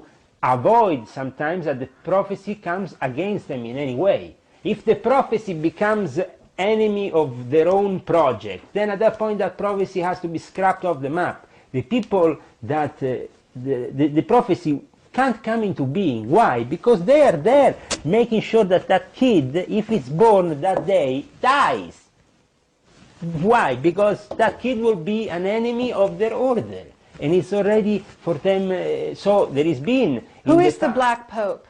Black Pope is the general of the Jesuits. As I said, his power is very strong because the sieve, as we mentioned before, is just a small creation of what is the Jesuit intelligence apparatus, which is very important. Okay, but who is he specifically?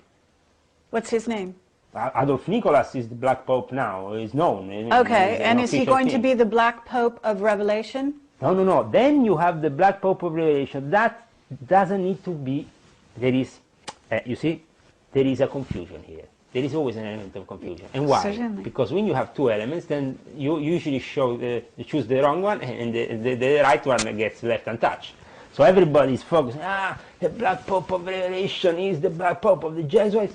Me personally, which I know the Jesuits very well, as I have demonstrated, and as I know the Freemason very well, and the whole apparatus, I can tell you that the Black Pope is not the general, I mean, it is the general of the Jesuits, and it's very important, but he's not the one of Revelation, because the one of Revelation is black. He's from Nigeria. He's already a cardinal. He's already been put in the post that used to be of Ratzinger. He's already there, ready to become the next pope. And his name is? I used to remember his name, but I'm sorry, it's African name sometimes. So, but it's very easy to find. I mean, what is his role in 2012? Is this the year of Revelation, 2012? The important thing is that they reflect the prophecies, they make them happen for their own advantage. Now the Jesuits, with their own Black Pope, which is obviously the figure of the Jesuit general, which is very important. I never underestimate that figure because it's a very important one, as sometimes powerful as the Pope, because they have been so important as an order, and because they have the esoteric knowledge, and they have the knowledge and access to those interdimensional doors. That's why, I mean, it's very natural. How comes a Jesuit is in an astronomical observatory in Mount Graham in Arizona, or is in the library in the Vatican? What is taking, if you can't check a book in the secret archive of the Vatican because they are there protecting it. At the same time, they are in charge of an observatory. This should make it very clear that when they deliberately spread through this guy Barbado, this information regarding the Secretum Omega and Planet X, we should at least question it, because Okay, what is the purpose though? Barbado, we have just interviewed a journalist who has worked with Barbado in getting his information out. Okay, Lucas Scantamburlo, and basically this is a very open, innocent, genuine, honest guy.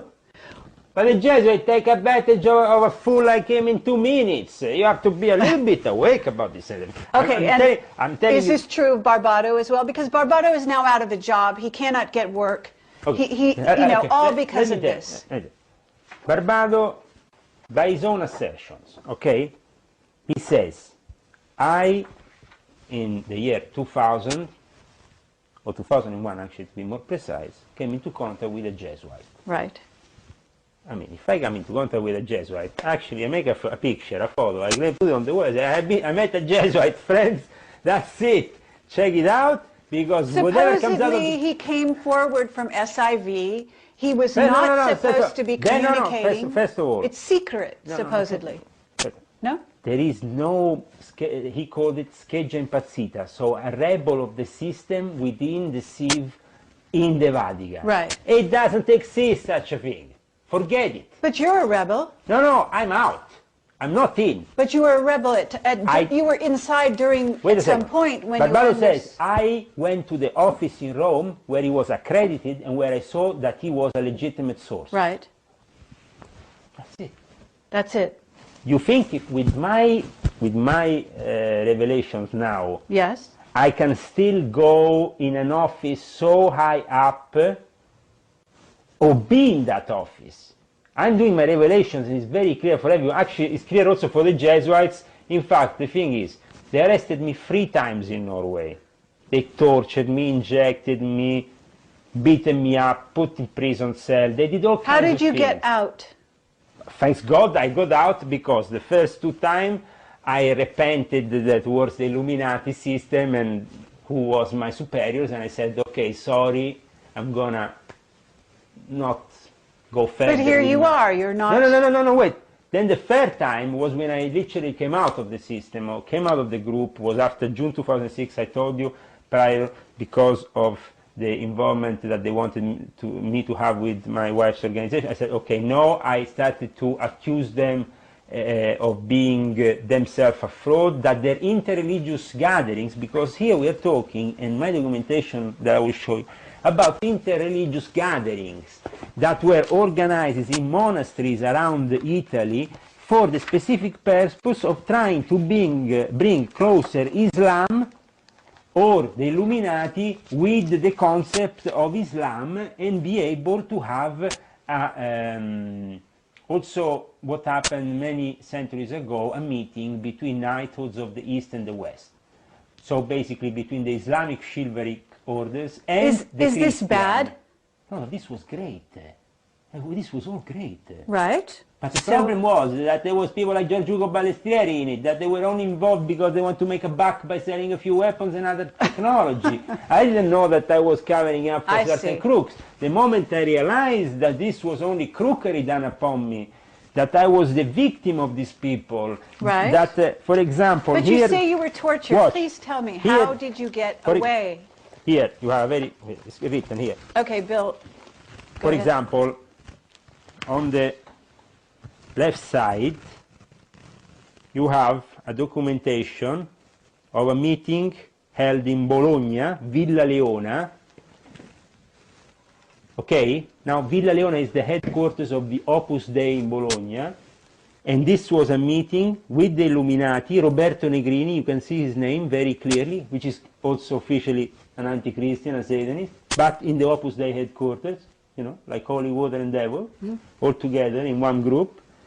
You see the symbols of the universal unity of the Monte Carlo Lodge here, and you see clearly the reference, and also the name of Carlo Maria Baserga, which is the head there of the Opus Dei, and being involved in the business that the Opus Dei did in the port of Genova. Also, recently, as recently as last June, this came up in an investigation of the police in Italy.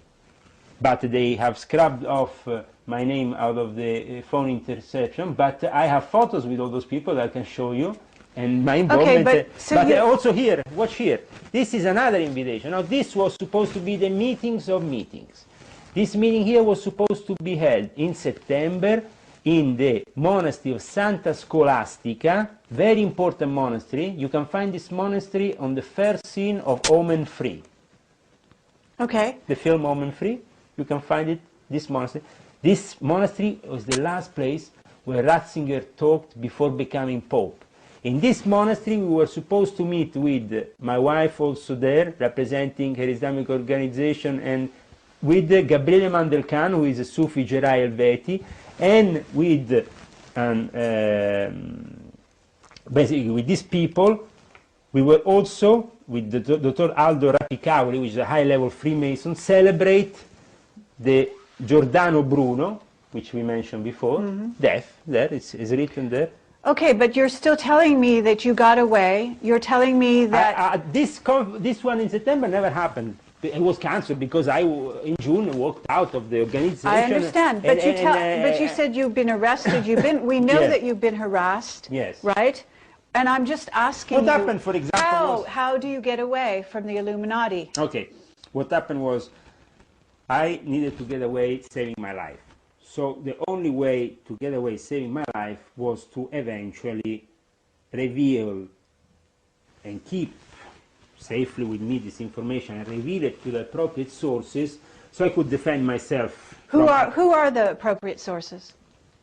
People like you, people that came forward. The general public. What happened was this. In October, September of 2006, after my kid was born and I recovered from the arrest, which was pretty mind-breaking, and I managed to get out. Why? Because I managed to prove to the authorities here in Norway that what I was saying was true regarding my involvement in certain groups, that they were deliberately trying to attack me, and that there was even a guy, a doctor, involved, a guy called Nikolai de Matos Fritzwold, who is the head of a mental hospital here in Norway, that in reality was related to a general Frisvold, and also himself a master of the Memphis and Mizraim. I have on my diploma of the Memphis and Mizraim, I have his name written very clearly, and basically we find that this guy is an occultist practicing voodoo act or whatever. You can check on the internet for yourself, Nicola, and he's also a doctor. How can a doctor in a mental hospital be? But what he did was very evil. The moment I didn't agree with him, he lift the phone, go and lock him up.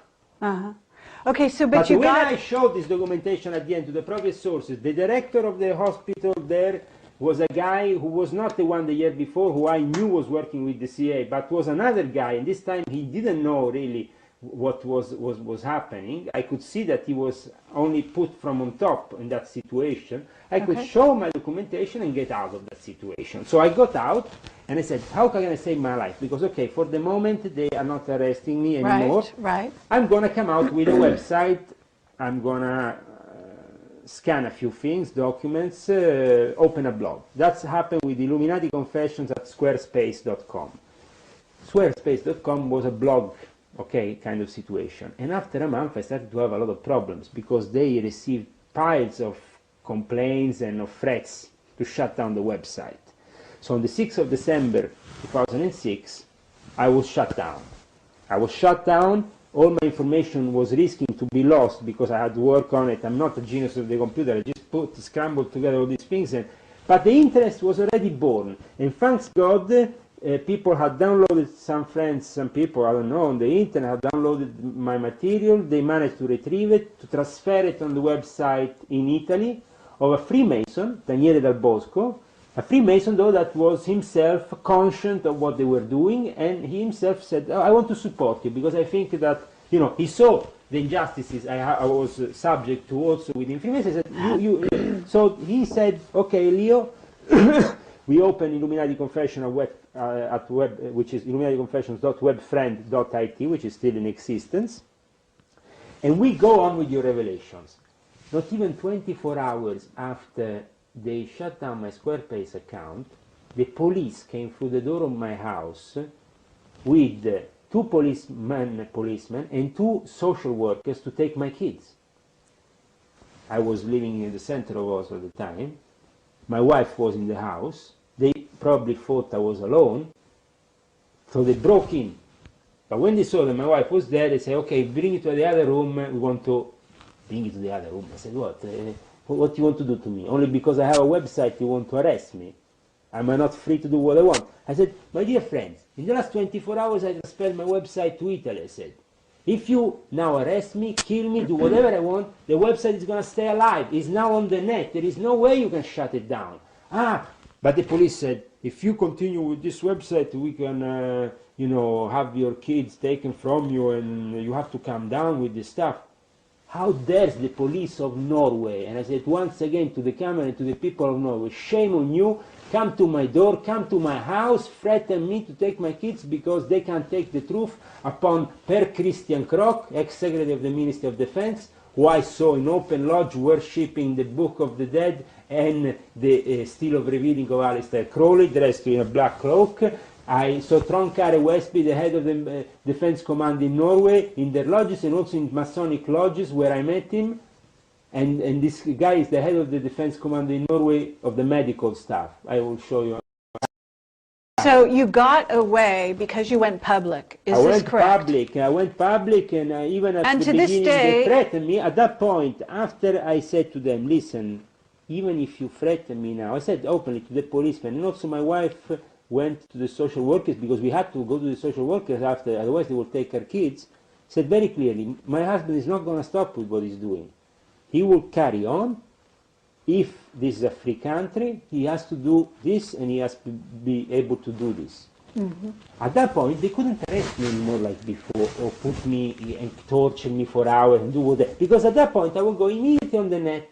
As soon as I was out, put everything, and finally I had an audience. Right. Obviously, the problem was, who was my audience? The problem was that my audience obviously maybe was not judged as serious by many people, because the alternative media sometimes is not judged as serious. But for me, at least, it was a mean to spread my information, to be able to protect myself. And they took this very seriously. In fact, what happened 2 weeks later, I was invited to Livorno, on 21st of December, to a P2 lodge in Livorno. I have pictures of that meeting also, by their grandmaster there, asking me, all in a nice kind way, offer me nice dinner, to please stop with those revelations. Oh, really?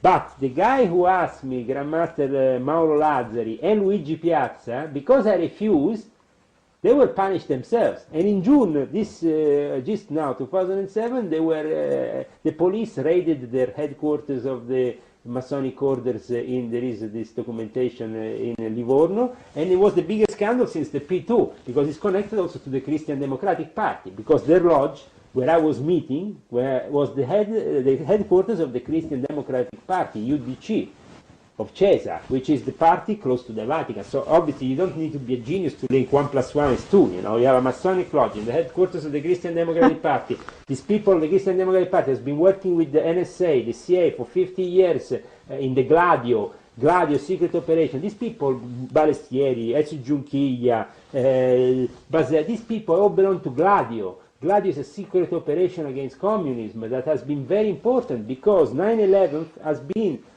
the same kind of operation that the Italians have seen over and over again in the strategic years of tension, we call them, in the 70s, when we had the killings of the station of Bologna, of Piazza Fontana. All these killings were organized by so-called deviant secret services apparatus. Nobody understood ever. It was maybe the Red Brigades, there was the Russians. So who was it? It was the Americans and the Vatican. You know, who was it? Doing it on themselves. Gladio was an operation in which And so was 9/11 also the Americans and the Vatican?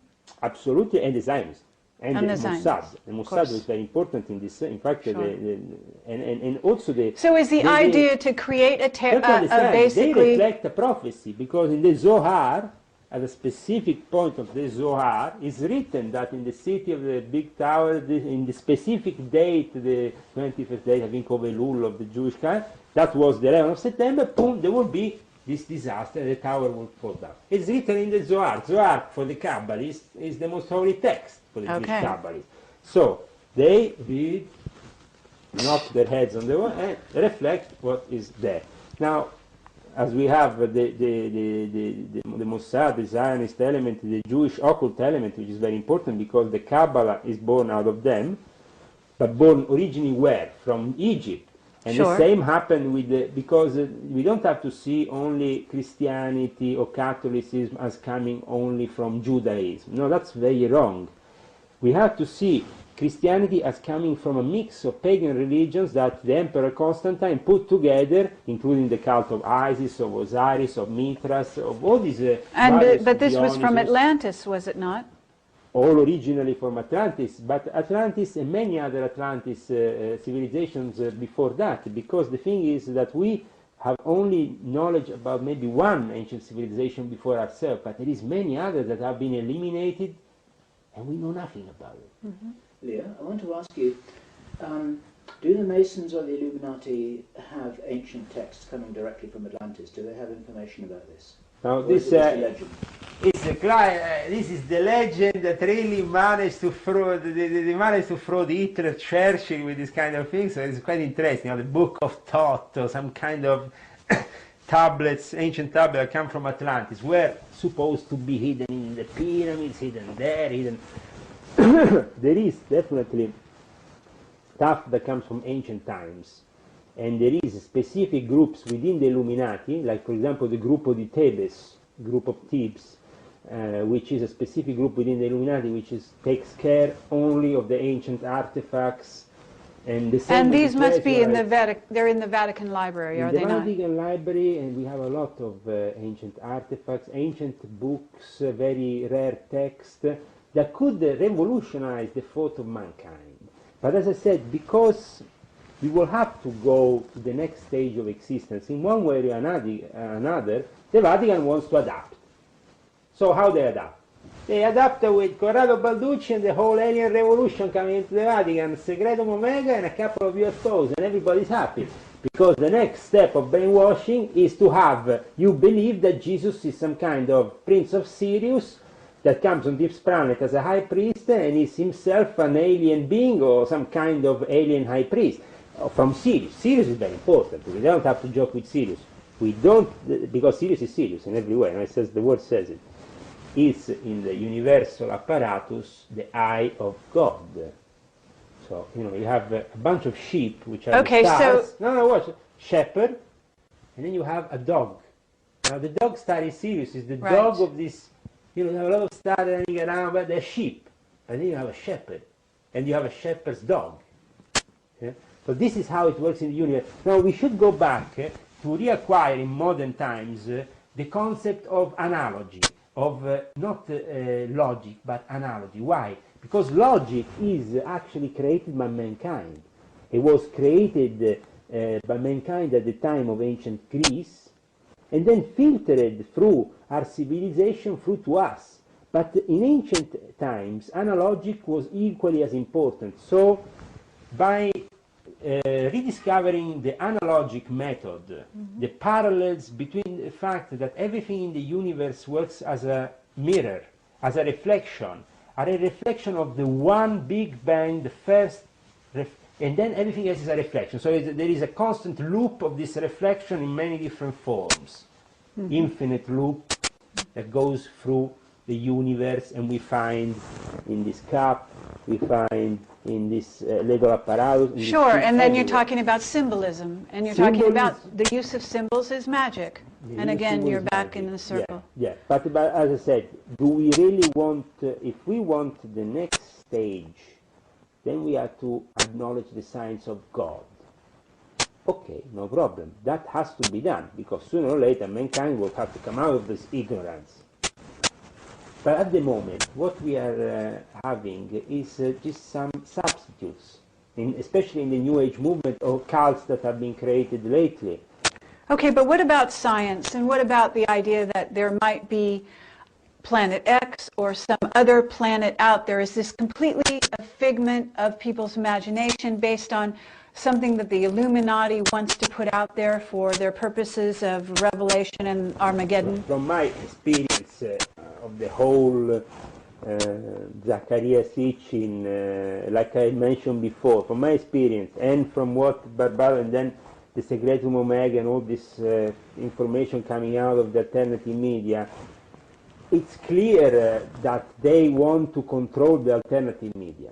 And they want to control also our own myths. Nibiru, this planet of ancient times, from Sumerian, they call Nibiru in Sumerian times, Planet X, coming back, you know, there where it comes, these Anunnakis have dropped out from this planet into ours and have, there is definitely an ancient time in which we have been merging with other creatures from the universe. This is described clearly in the book of Enoch. But who were these creatures? These creatures were the rebels that were escaping, the rebel angels that were escaping from God in a way.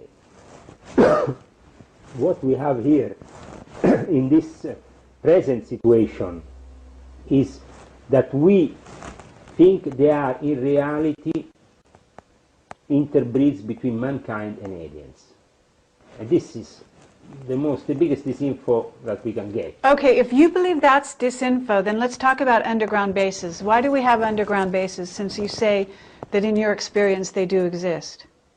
In my experience they do exist, and they do exist also people that are particularly inclined in working those underground bases, because you can experiment bacteriological, nuclear, and all kinds of devices that are not possible to be experimented overground. And also to experiment the most evil of the evil, because mankind nowadays is playing God, playing with genes, playing with mixing a cow with a dog, with a human, with a lion, with a... Okay, but what about... we are Okay, not, so you're this is saying not a genetic fun- engineering, you're saying genetic engineering, you're saying hidden, atomic bombs, whatever, experimentation. And also, but why especially, are they building cities underground? Cities underground are built for the disaster scenario, the doomsday scenario. Well, is there such a thing? Is yes. it? What is that? Is this a real scenario or is this fake? From my experience in the Illuminati, Yes. the moment in which 2012 was mentioned was either because 2012 was 21st of December, the peculiar date in which a ritual had to start, a Pythagorean ritual, because Freemasons traced their ancestry to Pythagoras as their first... Pythagoras, yes.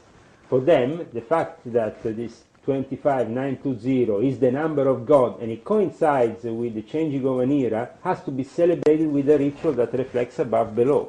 So on the 21st of December you're going to all see them there with their aprons.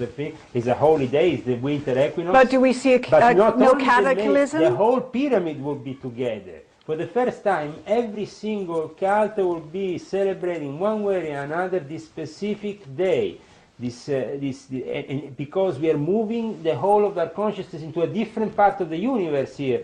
So this is a positive vision of the future, isn't it? I have definitely a positive vision of the future, but I also have another some questions regarding how the so-called Illuminati at the top really are taking things. Because when it was about 2012, they were really driven by uncertainty, and their tendency was to build an underground bunker to protect their matter interests, than to really grasp that this could be an evolutionary stage to go of consciousness, a change of consciousness. But for them, it's not, you don't need an underground base for a change of consciousness. No, but for them this is a business operation. You know, I understand. The moment in which there is something happening on top which is uncontrollable, a nuclear device will be triggered, the whole place will be very dangerous, and underground bases are required. So you're saying the Illuminati are planning to let loose nuclear bombs they are planning around the time of 2012. They are going to unleash them. There will be some very big happenings, especially because they will be triggered by, unfortunately, very serious events that might happen around the Olympics of 2012 in England, which seems to be... In England, but 2012, okay, so what about the 2008 Olympics in China? You know anything about that? No, that is... my brainwashing control operation of Chinese. Chinese represent this day the ideal government for the Illuminati, or for who wants to do business. Because the Illuminati, including these people here who is on the picture before, they all meet up in Shanghai doing business.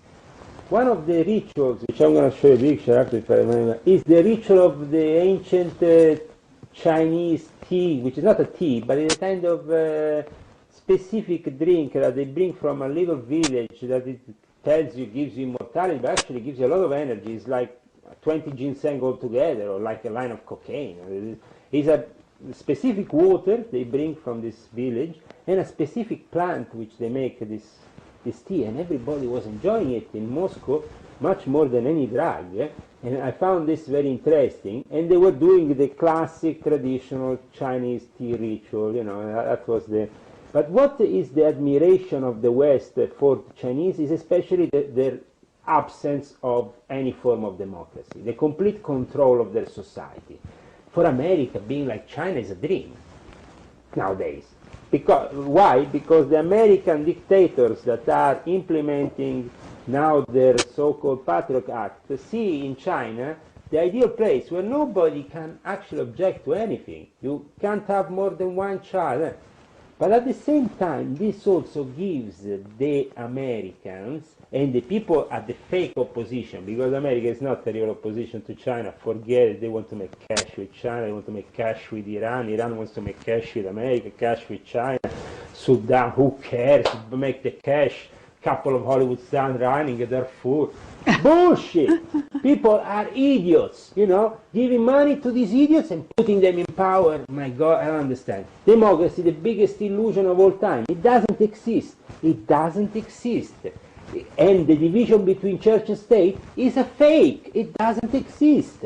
It's all linked, And it's all run by the Vatican and the Jesuits at the top of the pyramid. I know, and you forgot to mention also the Zionists, which are very powerful in this whole enclave, which represent the old aristocracy of the, you know, the old Jewish families are the old aristocracy. Why? Because these aristocratic families, like for example the Queen of England, like to trace themselves back to King David. They see themselves, including my family, the Lion family, as descendants either of Jesus or at least of King David. So they seem to be viewing England in general a bit like the lost tribe of Israel. So that's why you have this British Zionism, and also why the aristocracy in England interbreeded so much with the Jews and certain Jewish families. So to create this whole thing, so whereby at the end you don't understand anymore who is in control of anything, because, you know, he's married with him and then married with him. We are running out of time here. One last thing. Well, you can see when they're giving the Nobel Peace Prizes, especially in Sweden, you have a whole table of leading Zionist Jewish families, then you have the aristocrats. Everything is in order, you know, in this new world order, and has a specific place to it. Okay, well, thank you, Leo. You're a very brave man. Obviously, you're going up against an incredible opponent, and you. I think that I'm going up definitely against an incredible opponent, because for certain people, they fall into the trap of becoming victims of it. And this, I think, is happening a bit to the Barbato guy with his Secretum Omega. It's easy to become victim of this whole disinfo operations or of this mind control that is going on for certain projects.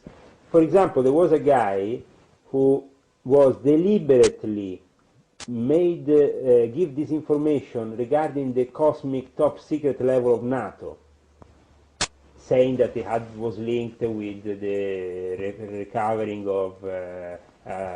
You're talking about Robert Dean, the person we interviewed. Yeah, a guy like him. I didn't know you interviewed him, but I heard about him many times.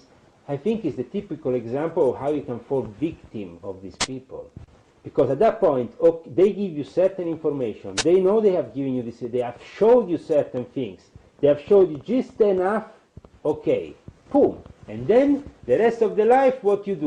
You get kicked out of all your jobs, you get to become the victim, obviously.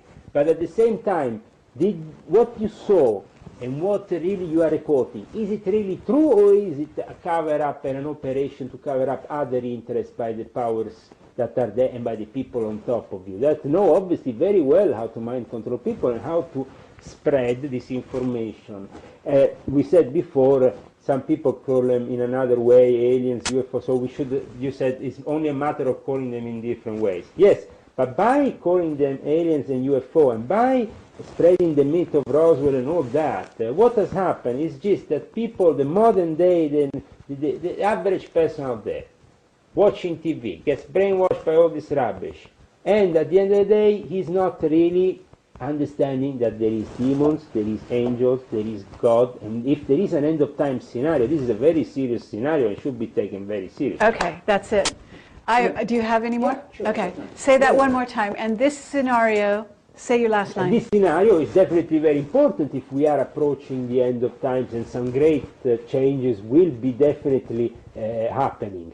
But for them to brainwash you about the aliens and all that, while instead the real intention is to just microchip you and put you in a global network in which you are the prisoner, that is their objective.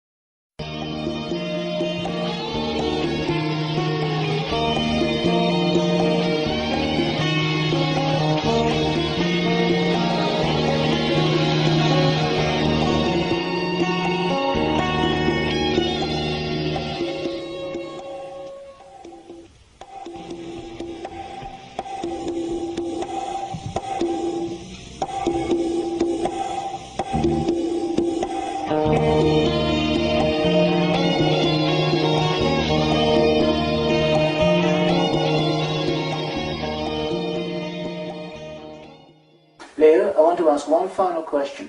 What events can we expect in the next 4 or 5 years on planet Earth? Planet Earth, in the next few years, we will see definitely some very big events. Starting from 2010, which is the end of a 13-year cycle, we will have some great clashes, especially in the economic field. And this will lead to also an oil crisis in the year 2012.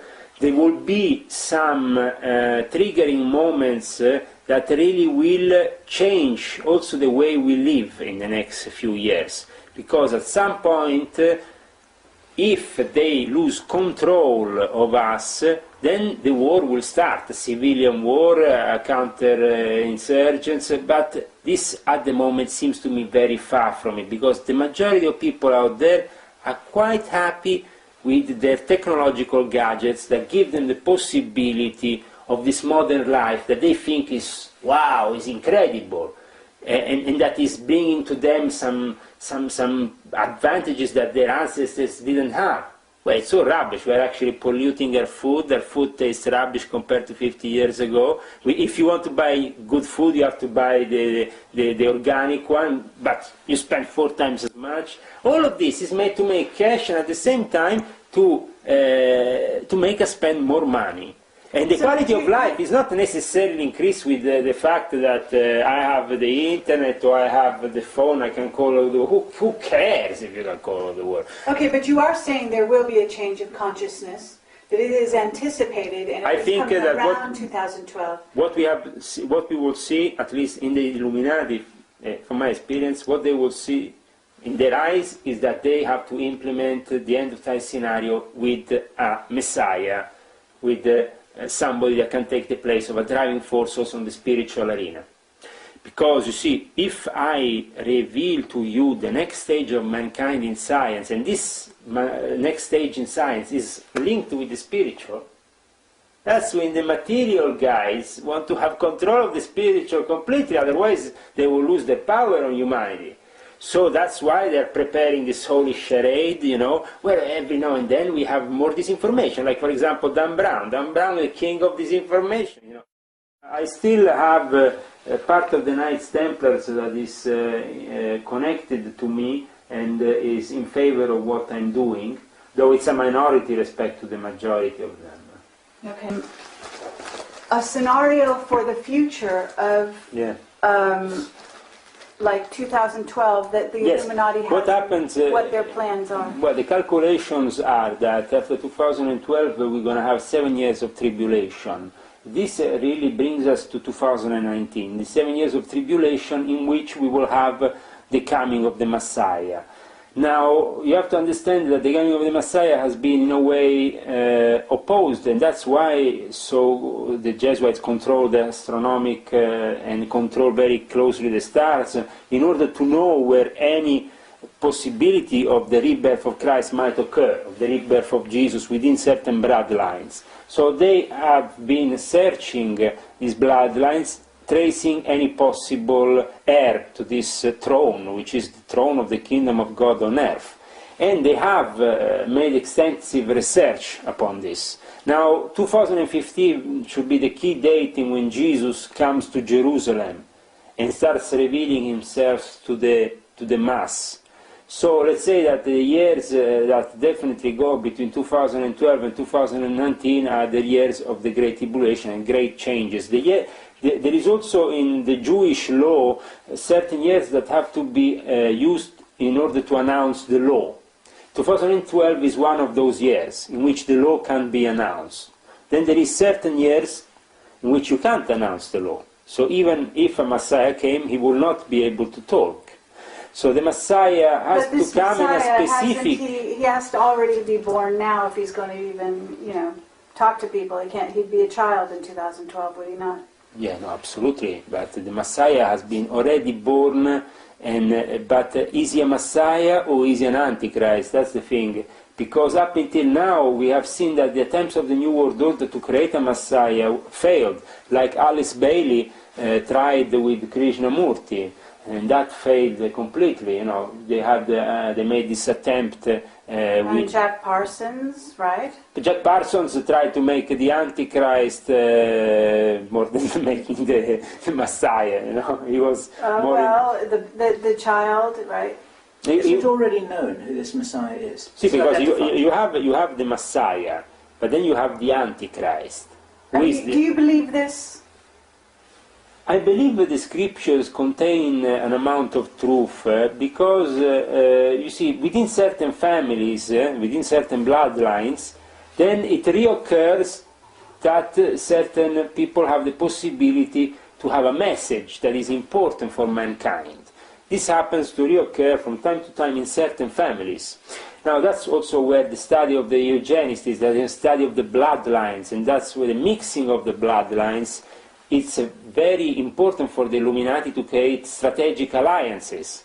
Now the biggest strategic alliance that could be created at this time is a strategic alliance that will require unifying the Knights Templars Christian alignment with the Muslim Knights and their own alignment to their own end of times, and the Mahdi, the coming of the Mahdi, so the coming also of the Christ figure for them at the end of times is actually something that occurs in the Quran. So the holy texts don't differ, and the same for the Jews. They also have a specific, idea of what the Messiah should or should be not. But in any case, Aleister Crowley announced that the Messiah will not be in any case Jewish by birth, pure Jewish, as they would say, And also Aleister Crowley loved to take the gimmick out of the head rabbi in New York, telling him, okay, but I also tell you that I'm not the Antichrist, because he was the beast, so an Antichrist will come, there will be a false prophet, there will be certain characters. I think that during the course of times, characters happen to reoccur. So we have many antichrists, many false prophets, okay, but at the end of times you have a very strong reflection of it. I understand, I think that is coincided with you were talking about Yeah. an analogic thought. Analogic and is thought. not the Bible and is not some of this philosophy of the Illuminati much more analogy? You're talking about the coming of a Christ consciousness, but not necessarily a Christ figure. But for the Illuminati, the important thing is to mix the two things. To have the Christ consciousness inside a human being that can be a manifestation of that consciousness. That they can control, is what you mean. Well, they would like to control, but God doesn't ever let things happen in the traditional way, as mankind likes to always take control, and hopefully, as I said before, they would like to even control if sometimes if there is the birth of something dangerous to them, they directly eliminate it, so they don't have any problems. And that could be, for example, when Princess Diana was having a child from Dodi Al-Fayed. See, that would have created a problem. Muslim into the holy Christian background of of this reigning family, which is one of the most important we have in the sacred Roman Empire environment, which is the British royal family. So that would have been very difficult. What I said before, the solution, the mix of the blood, the mix the Christian, mix the Muslim, but Muslim has to be the descendants of the Prophet Muhammad. So a specific bloodline has to be captured for that operation. So are you saying that this person has been chosen, the birth has already happened? These things are done between people who don't talk much. And they don't talk because if they talk, mankind will always say, it's not true, it's not, I don't believe in this, I don't believe in that. This is not a matter of discussion for the Illuminati, because we know from inside, working with these things, that this is not a matter of assumptions, or it's a matter of science. So, if you do certain operations and the result is correct, mankind can't do anything. All right, you're talking about genetic engineering, Messiah. That is the Antichrist. Okay. I can create the Antichrist with genetic engineering. That is not a problem. That is very But easy. you cannot create a Christ. But the Christ is a different thing. Christ is up to God to give us the final opportunity that this character will come into being, So, Do you believe such a thing will happen? I believe it definitely will happen. Okay, and the Illuminati definitely believe this. Absolutely. Okay, they The believe. chosen one is always a recurring theme within the Illuminati. If I show you after some books from the inside the Illuminati environment, he's already chosen his space in the Council of 12. Your space has been chosen, Master. You are returning to greet us again with your mastership. He's already there. You understand? For the majority of people, though, to realize suddenly that we are not all the same, that certain bloodlines have this function, wow, it's the end of democracy. It's also the end of a whole realization that we are all the same. It's basically the end of communism. Guys, under the truth, there is no communism on this universe, because this is a pyramid. From God to us is a hierarchy. And the structure is always going to stay a hierarchy, because... Oh, you're saying that the hierarchy of the bloodline, you believe in this, even though the hierarchy, even though you the left change... the Illuminati. No, I left the Illuminati, but I can't leave the bloodlines. The thing is, the bloodlines have to change themselves and embrace the positive in order to us to have another messenger like Muhammad, peace and blessing be upon him, like Jesus, peace and blessing be upon him, like Moses. Certain characters can come out if eventually they have the possibility of coming out. But obviously, if they are boycotted from outside, then it's worth rethinking of the tale of the Grand Inquisitor. We know this tale. If I come out and say, tomorrow morning, the time Jesus, I'm going to have very big problems. And in ancient times... Well, isn't it true that this is going to be the nature of anyone who comes forward anyway? He will be locked up. After 2 minutes, his secret will be judged as dangerous. Is there a control scenario to reduce the world's population drastically? You see, that is another thing that definitely is to do with the resources, more than to do with objectively, the Illuminati want to do money on us. They are heading the corporates, these secret societies are making business on us. So, for them, they don't have a program to eliminate us. But the problem is the heads of the whole thing. When they see that there is missing the resources for all of us to be living at the same time, then they have to eliminate part of the population. And in that case, they bring in the weapons, they bring in the wars that can make sure, or the disasters that can make sure that the population gets decreased. Is this in progress at the moment? See, the thing, you asked me before about the underground bases, and my experience is that they actually not only exist, but they are being held for maybe an upcoming scenario which is going to be apocalyptic.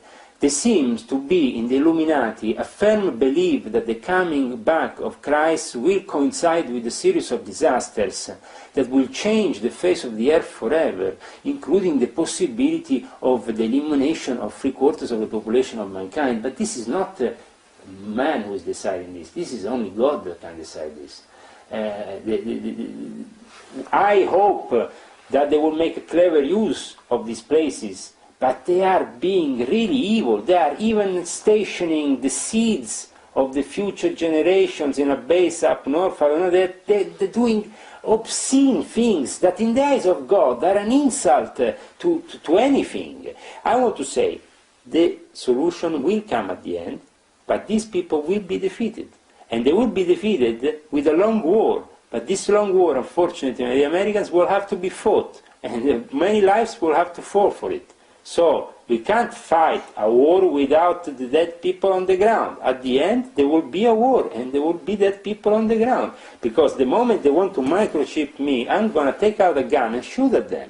that's the thing, you know. So it's down to be a bit realistic. In this conspiracy movement, we haven't seen sometimes much realism. How we embrace the future.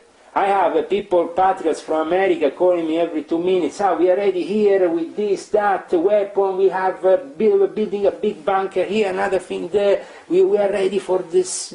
Ready for what? You are a few hundred people or a few thousand, okay. You can have an enormous stash of weapons, preparing for an Armageddon scenario, but at the end of the day, it's worth nothing in front of the fact that we have the military here involved, the weapon dealers, the OCCAR. People don't even know what the OCCAR is, so I don't need to talk to people who don't know what the OCCAR is. What is that? This is the organization for the selling and methodical of weapons. How they have to be sold, when they have to be sold, and when they have to be and how they have to be developed for the selling. Then, you know, the old weapons always go to the African countries. We always give them a couple of old weapons. But the thing is this. The weapon business is the big business. You make the cash. I was a rich man when I was in that kind of business. Now I'm a poor man. Well, the difference is now I'm an honest man. Before I was a crook. Thank you. It's not easy. It's not easy to be honest, because I tell you, I miss definitely.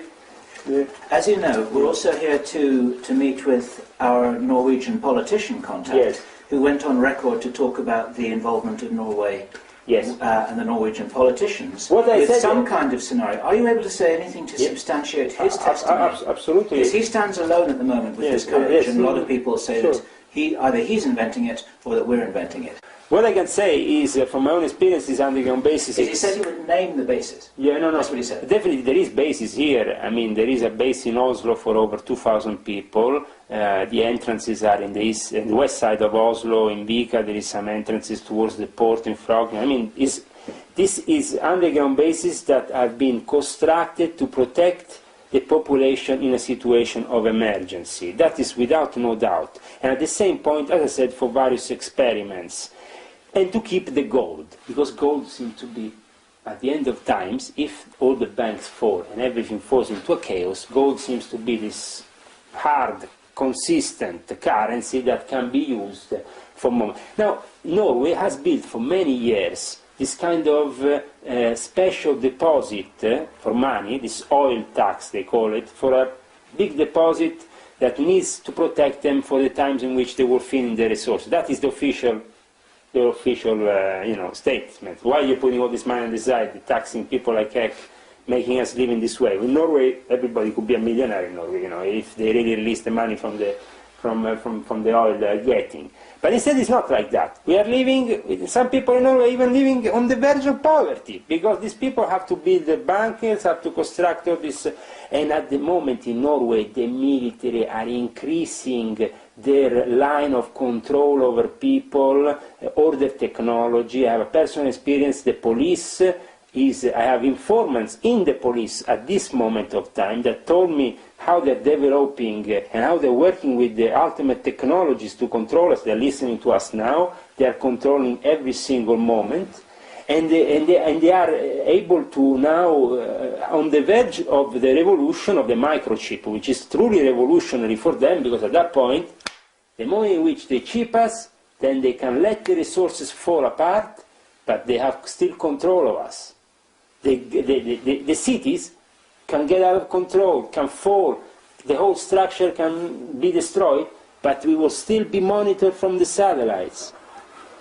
That is something we have to keep in mind. So the moment of disaster for them is also a moment in which they still don't have to keep control of the loose cannons running around. Otherwise, there will be definitely the possibility of a true insurgence. So here in Norway, we have already a passport with microchip. I don't know if you have noticed it, if somebody has showed it to you. But Norway is, like all Scandinavian countries, the one that in the Illuminati experiment represents a primer. Also regarding the mixing of races. For example, for a period of time, it's well known also within the NATO reports that these countries specifically were kept out of contamination of immigration because their bloodlines had to be kept pure, Great. Well, always to do with the bloodlines. Now the bloodlines are mixing up. The scenario is lost. We have, though still in Norwegian Freemasonry, a bunch of degenerate Christian fundamentalists who are also Nazis, from my own personal experience. They say that in the war they fought the Nazis, and they were great patriots. And actually Himmler made a museum there where you saw today the Grand Lodge for a period of time, to show how these people were manipulated in the scene. He said, okay, this is the museum of the Freemasons who are controlled by the Zionists and are part of this establishment. But he forgot to say that the Freemasons are actually controlled by the Vatican. The most enlightened brother of the Red Cross in Norway is the 11th degree, who is linked to the Vatican and is approved by the Vatican, because this kind of Freemasonry is actually officially approved in every single ritual has been read because of the high content of esoteric knowledge. the Swedish system needed to be approved by the Vatican. Because they had to leave the last blessing on top of this system. So a Freemason from France, an officer from France, went with all the rituals to the Pope and showed the Swedish Rite rituals and said, you approve, His Excellency, this ritual, you know? He approved. That's it. So if he approves this bunch of pagan Egyptian nonsense and in this kind of things, what kind of word is this? It's a hypocrite word, where on one side they're claiming to be monotheistic and believe in one God, on the other side they're worshipping all kinds of gods. There is definitely a clash. You know. What about Berlusconi? Berlusconi is a well-known P2 member. He's trying to come back into power, right, in Italy? He is going to be back into power probably very soon. There is no alternative, because there is no... The church make this government fall down. And why is that? Why the Prodi is now saying, I'm going to take care of my grandsons and live in politics? Because he did one wrong thing to the Pope, and the Pope the week after made the government fall down. The Pope was supposed to have a lecture at the University of Rome, La Sapienza. This lecture couldn't happen because of the opposition inside the university, with all the people reminding, you know, that Giordano Bruno was burned on the stake, that Galileo was arrested, that a lot of things were happened, that, you know, the Pope shouldn't come to the Rome University of La Sapienza. So he didn't go. But the week after, he managed, with the Christian Democrats of Mastella, to make the government fall down. And Prodi now is going to go and play cricket, you know, or play golf or whatever. I mean, it's not going to be anymore into the field of politics, because he rebelled once. Well, he created this possibility of the Pope not going to the university. That's not... You know, I mean, that shows you the power of the Pope. The Pope doesn't have to talk much. Prodi does one thing wrong, he's out. Scrapped off the books. CFR, Bilderberg, whatever. He can be whatever he wants. Now, okay, so who's coming into power in America? Do you know? Is it going to be Barack Obama, or is it going to be now, in the last few Clinton? days, if you go on the internet, you will see that Renz.com and other websites, Illuminati News, have published an article where I state that Barack Obama is a Prince Hall Freemason, 32-degree Freemason, and also a CFR member. He has written a big article lately on this Council of Foreign Relations. Okay, yes, and you said that earlier, but Yeah. what about Hillary Clinton? She's another CFR member. So how... It's like, you know, there is no difference really between these candidates, who they are, who is the background. People say, but the guy is black. No, the guy is black. The guy is even related to Bush and Clinton, to Bush and Dick Cheney, you know. I mean, it's not really like we're really searching for somebody who is, you know, coming from another planet. He's coming from the same environment. You know, it's a human like everybody else, probably a more innocent guy than others, so he's more easy to manipulate, because the moment in which they want to implement true fascism is the moment in which they will make you believe that anti-fascism is in place. So to put Barack Obama as president and Hillary as vice president is a possibility that the Democratic Convention might take, or vice versa, depending on who is getting more votes at the end of this whatever, next vote. Okay, I have one last question for you. But definitely McCain is not going to win. Why? Because George Hugo Ballesteros stated, director of the government of New York, these elections we support the Democrats. So Republicans are not on the list of support of the Illuminati. They can't make it. McCain can climb walls, can do whatever he wants, he's not going to become anything. Poor guy's too old, really. Okay. Leonardo da Vinci. He was a member of the Illuminati or not? Definitely a guy like him is an Illuminati. It's natural, you know, you see it's Illuminati. I mean, it's Illuminati, the whole concept around him, you know, the guy was a genius. The problem is that from there to make him the Grand Master of a Priory of Zion, totally fictitious. What was the Priory of Zion?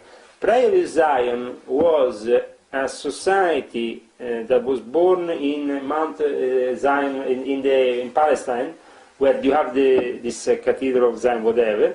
And basically what happened was this order lasted for a very short period of time. And people say, where is the Priory of Zion today? Priory of Zion, if you go and search on the history books, has melted in with the Jesuits. It doesn't exist any priory. The other 6 priories of Zion that exist today is on the internet or whatever, or Plantar Sinclair has created. Plantin Sinclair was the biggest files of rubbish and fraud and an agent of the Illuminati because he was an agent of Gladio. He was like Licio Gelli. He wanted to create great myths, which he picked up from his friend Robert Ambeleni from the Martinists. He picked up the myth, obviously the Martinists had created this church, it was the Kabbalistic order of the Rose Cross that had created all the esoteric part of the René Chateau Church with Abbe Saunier. He was a genuine esoteric interested guy, but all the rest is rubbish. Where he took all his money? Well, from the initiations that they were paying him, because he was making that church profitable, the moment in which he was inviting all these people to initiate themselves into high, glorious, rectified Scottish Rite, another peculiar Templar foundation of that were created in a way mythological, fictitious, but had a ground of truthness. The Prime of Zion of Plantin Sinclair is also Catholic. All the people involved with it, I have a personal, and I can show you documents involved with the Pride of Zion. The people involved nowadays, Gino Sandri, the secretary of Plantin Sinclair, was a member of the Monte Carlo Lodge. Gino Sandri is also one of the biggest intelligence crooks there is around. Okay, CIA is completely run by the Vatican, is that what you're saying? No, they call on themselves, make priests are very run. It's all about working together. It's not about running each other. Each other in their own, we take care of this, which is the spirit of mankind, give a couple of blessings. Plus, you need to make some charity every now and then. Tax deductible if possible. We have the church, we have a lot of organizations, you give the charity. If you give good charity, you are a good man, and I give you blessings. This is done also in the Russian Orthodox Church, where since the fall of the Soviet Union, you see this big priest going around with Mercedes, limousine, whatever. Why? Because they're getting a bunch of money from these sinners of the Russian mafia, who are sinning like heck, and have 6 lovers, 12, whatever, the wife there waiting. But at the end of the day, they give money to the church. That saves their, I saw a lot of people, and also in Islam, I saw so many people, they give charity. Okay, I respect that. But then what do you do in your daily life? Do you really respect the Quran? Do you really respect rubbish? They don't follow, they just give the charity in order to save their asses with God, if possible.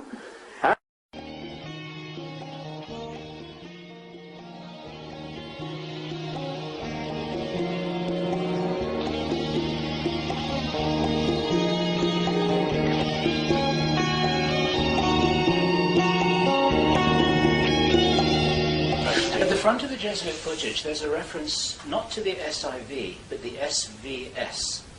And Lucas Cantombolo did not know what that was, and hasn't been able to find out. Do you know what that is? The SVS? Servizio Vaticano Segreto. Basically, SIV, Servizio Informazioni Vaticano. Oh, right, the Secret Service of the Vatican.